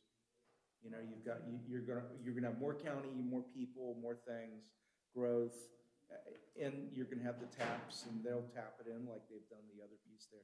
It'll be an interesting time as this progresses, I think, don't you guys? There's already 400 houses platted for just on the north side of Sunbury United Methodist Church that they're, as far as I know, they're supposed to break ground this spring. So. Right. Just think if you're in Harlem Township, and what's gonna happen there with, you'll be busy. I think since it's so late, I don't think we have a stomach for rules of procedure. I'll move to adjourn. Move that, hang on a second. Sorry. Hey, whoa, whoa, whoa, whoa, whoa, whoa, whoa, we're not there yet, hang on a second. We have no other public comment. Our next meeting is March 14th. So do we have any? You will submission? have the continued hearing for Mirasol. No, we won't. That's April. Well, no, so we did Yeah. not receive any new applications, so the only outstanding item will be the rules of procedure. That might be a good meeting to talk about it if you don't have any other Be a great meeting to items talk about that. on your agenda. I will Makes you try to twitch. talk, I'm still working with Mr. Fowler to see if he can get us a legal review of what I sent up to him. Is it objectionable if can we bring a pizza to talk about? Yeah. It's not a holiday. No, but I cannot How about a control what you euro? bring in. How about, so that you it'll be and Lent, maybe some fish, so I that don't you, know. honestly, you've done a fantastic job. I cannot say it enough. But I know my postcard idea got shut down in flames at the trustee, and thank you, Mr. Moore, for backing me on it. We got shut down in flame by our trustees. And a lot of people I don't think appreciated not having something go directly to them. And then the misinformation, I think, caused even more concern to people. Because whenever you hear something and it's from a neighbor, if the neighbor gives you inaccurate data, you're not questioning them, you take them as your friend and your ally, right? And that's how, the game telephone gets taught to kindergartners, So I do think in the essence of calming people down to realize what it is, I think those bullet points need to go out to people and the explanation of what's gonna be in there. What are you laughing at? Tim, I'll split it. you made it funny, and it was, No, We're on because, the record. I know, we are on the record. Decorum, Ms. Walsh, decorum. no, So, I'm saying that as I'll a factual reiterate, nice piece. job, Yeah. you, Susan. I appreciate that. Like I said, I'm not here fishing for compliments. But we're giving them to you We're anyway. giving them to you deserve it. anyway. I appreciate it. process. It's You been know, long. you did okay. Thank you, Mr. Moore. Otherwise, I'd get too big. I appreciate the constructive criticism. And I always appreciate you taking my 5-minute, 10-minute, 20-minute synopsis and really drilling it down to 4 words. That All I really want to helps. say is, my 3 minutes that I gave you turned into 21, and that's on the record, and I want it to be known, and I want that to be codified, so, but that's. Yes, okay. sir. Yes, sir. This is All why right. I suggested in our rules of procedure that we have time limits on speaking. Maybe it should be focused on Mr. Schaefer, I don't know. But I apologize, David, if I was a little, I just wanted to make sure, I mean. You were you right. walk Right, out. no, That right. was perfectly fine, Mr. Moore. No, You're fine. it- No, I'm glad you did. I'm glad you did. No. Something that is as amorphous as, and squishy as what this district should be, I think it was a fantastic job. I mean, I It was appreciate that. incredible. You Yeah. did an incredible job. And the So- data research you did was wonderful. I appreciate that. With all Okay, that, is high compliment from me. Green, like, okay, that's, you're doing great, so. I move now? Contractors renewed for yet another 8 hours tomorrow. do you have a motion to do something right now? Move to adjourn. Adios. Second. All in favor? Aye. Yes. Meeting is done, 10:07 PM.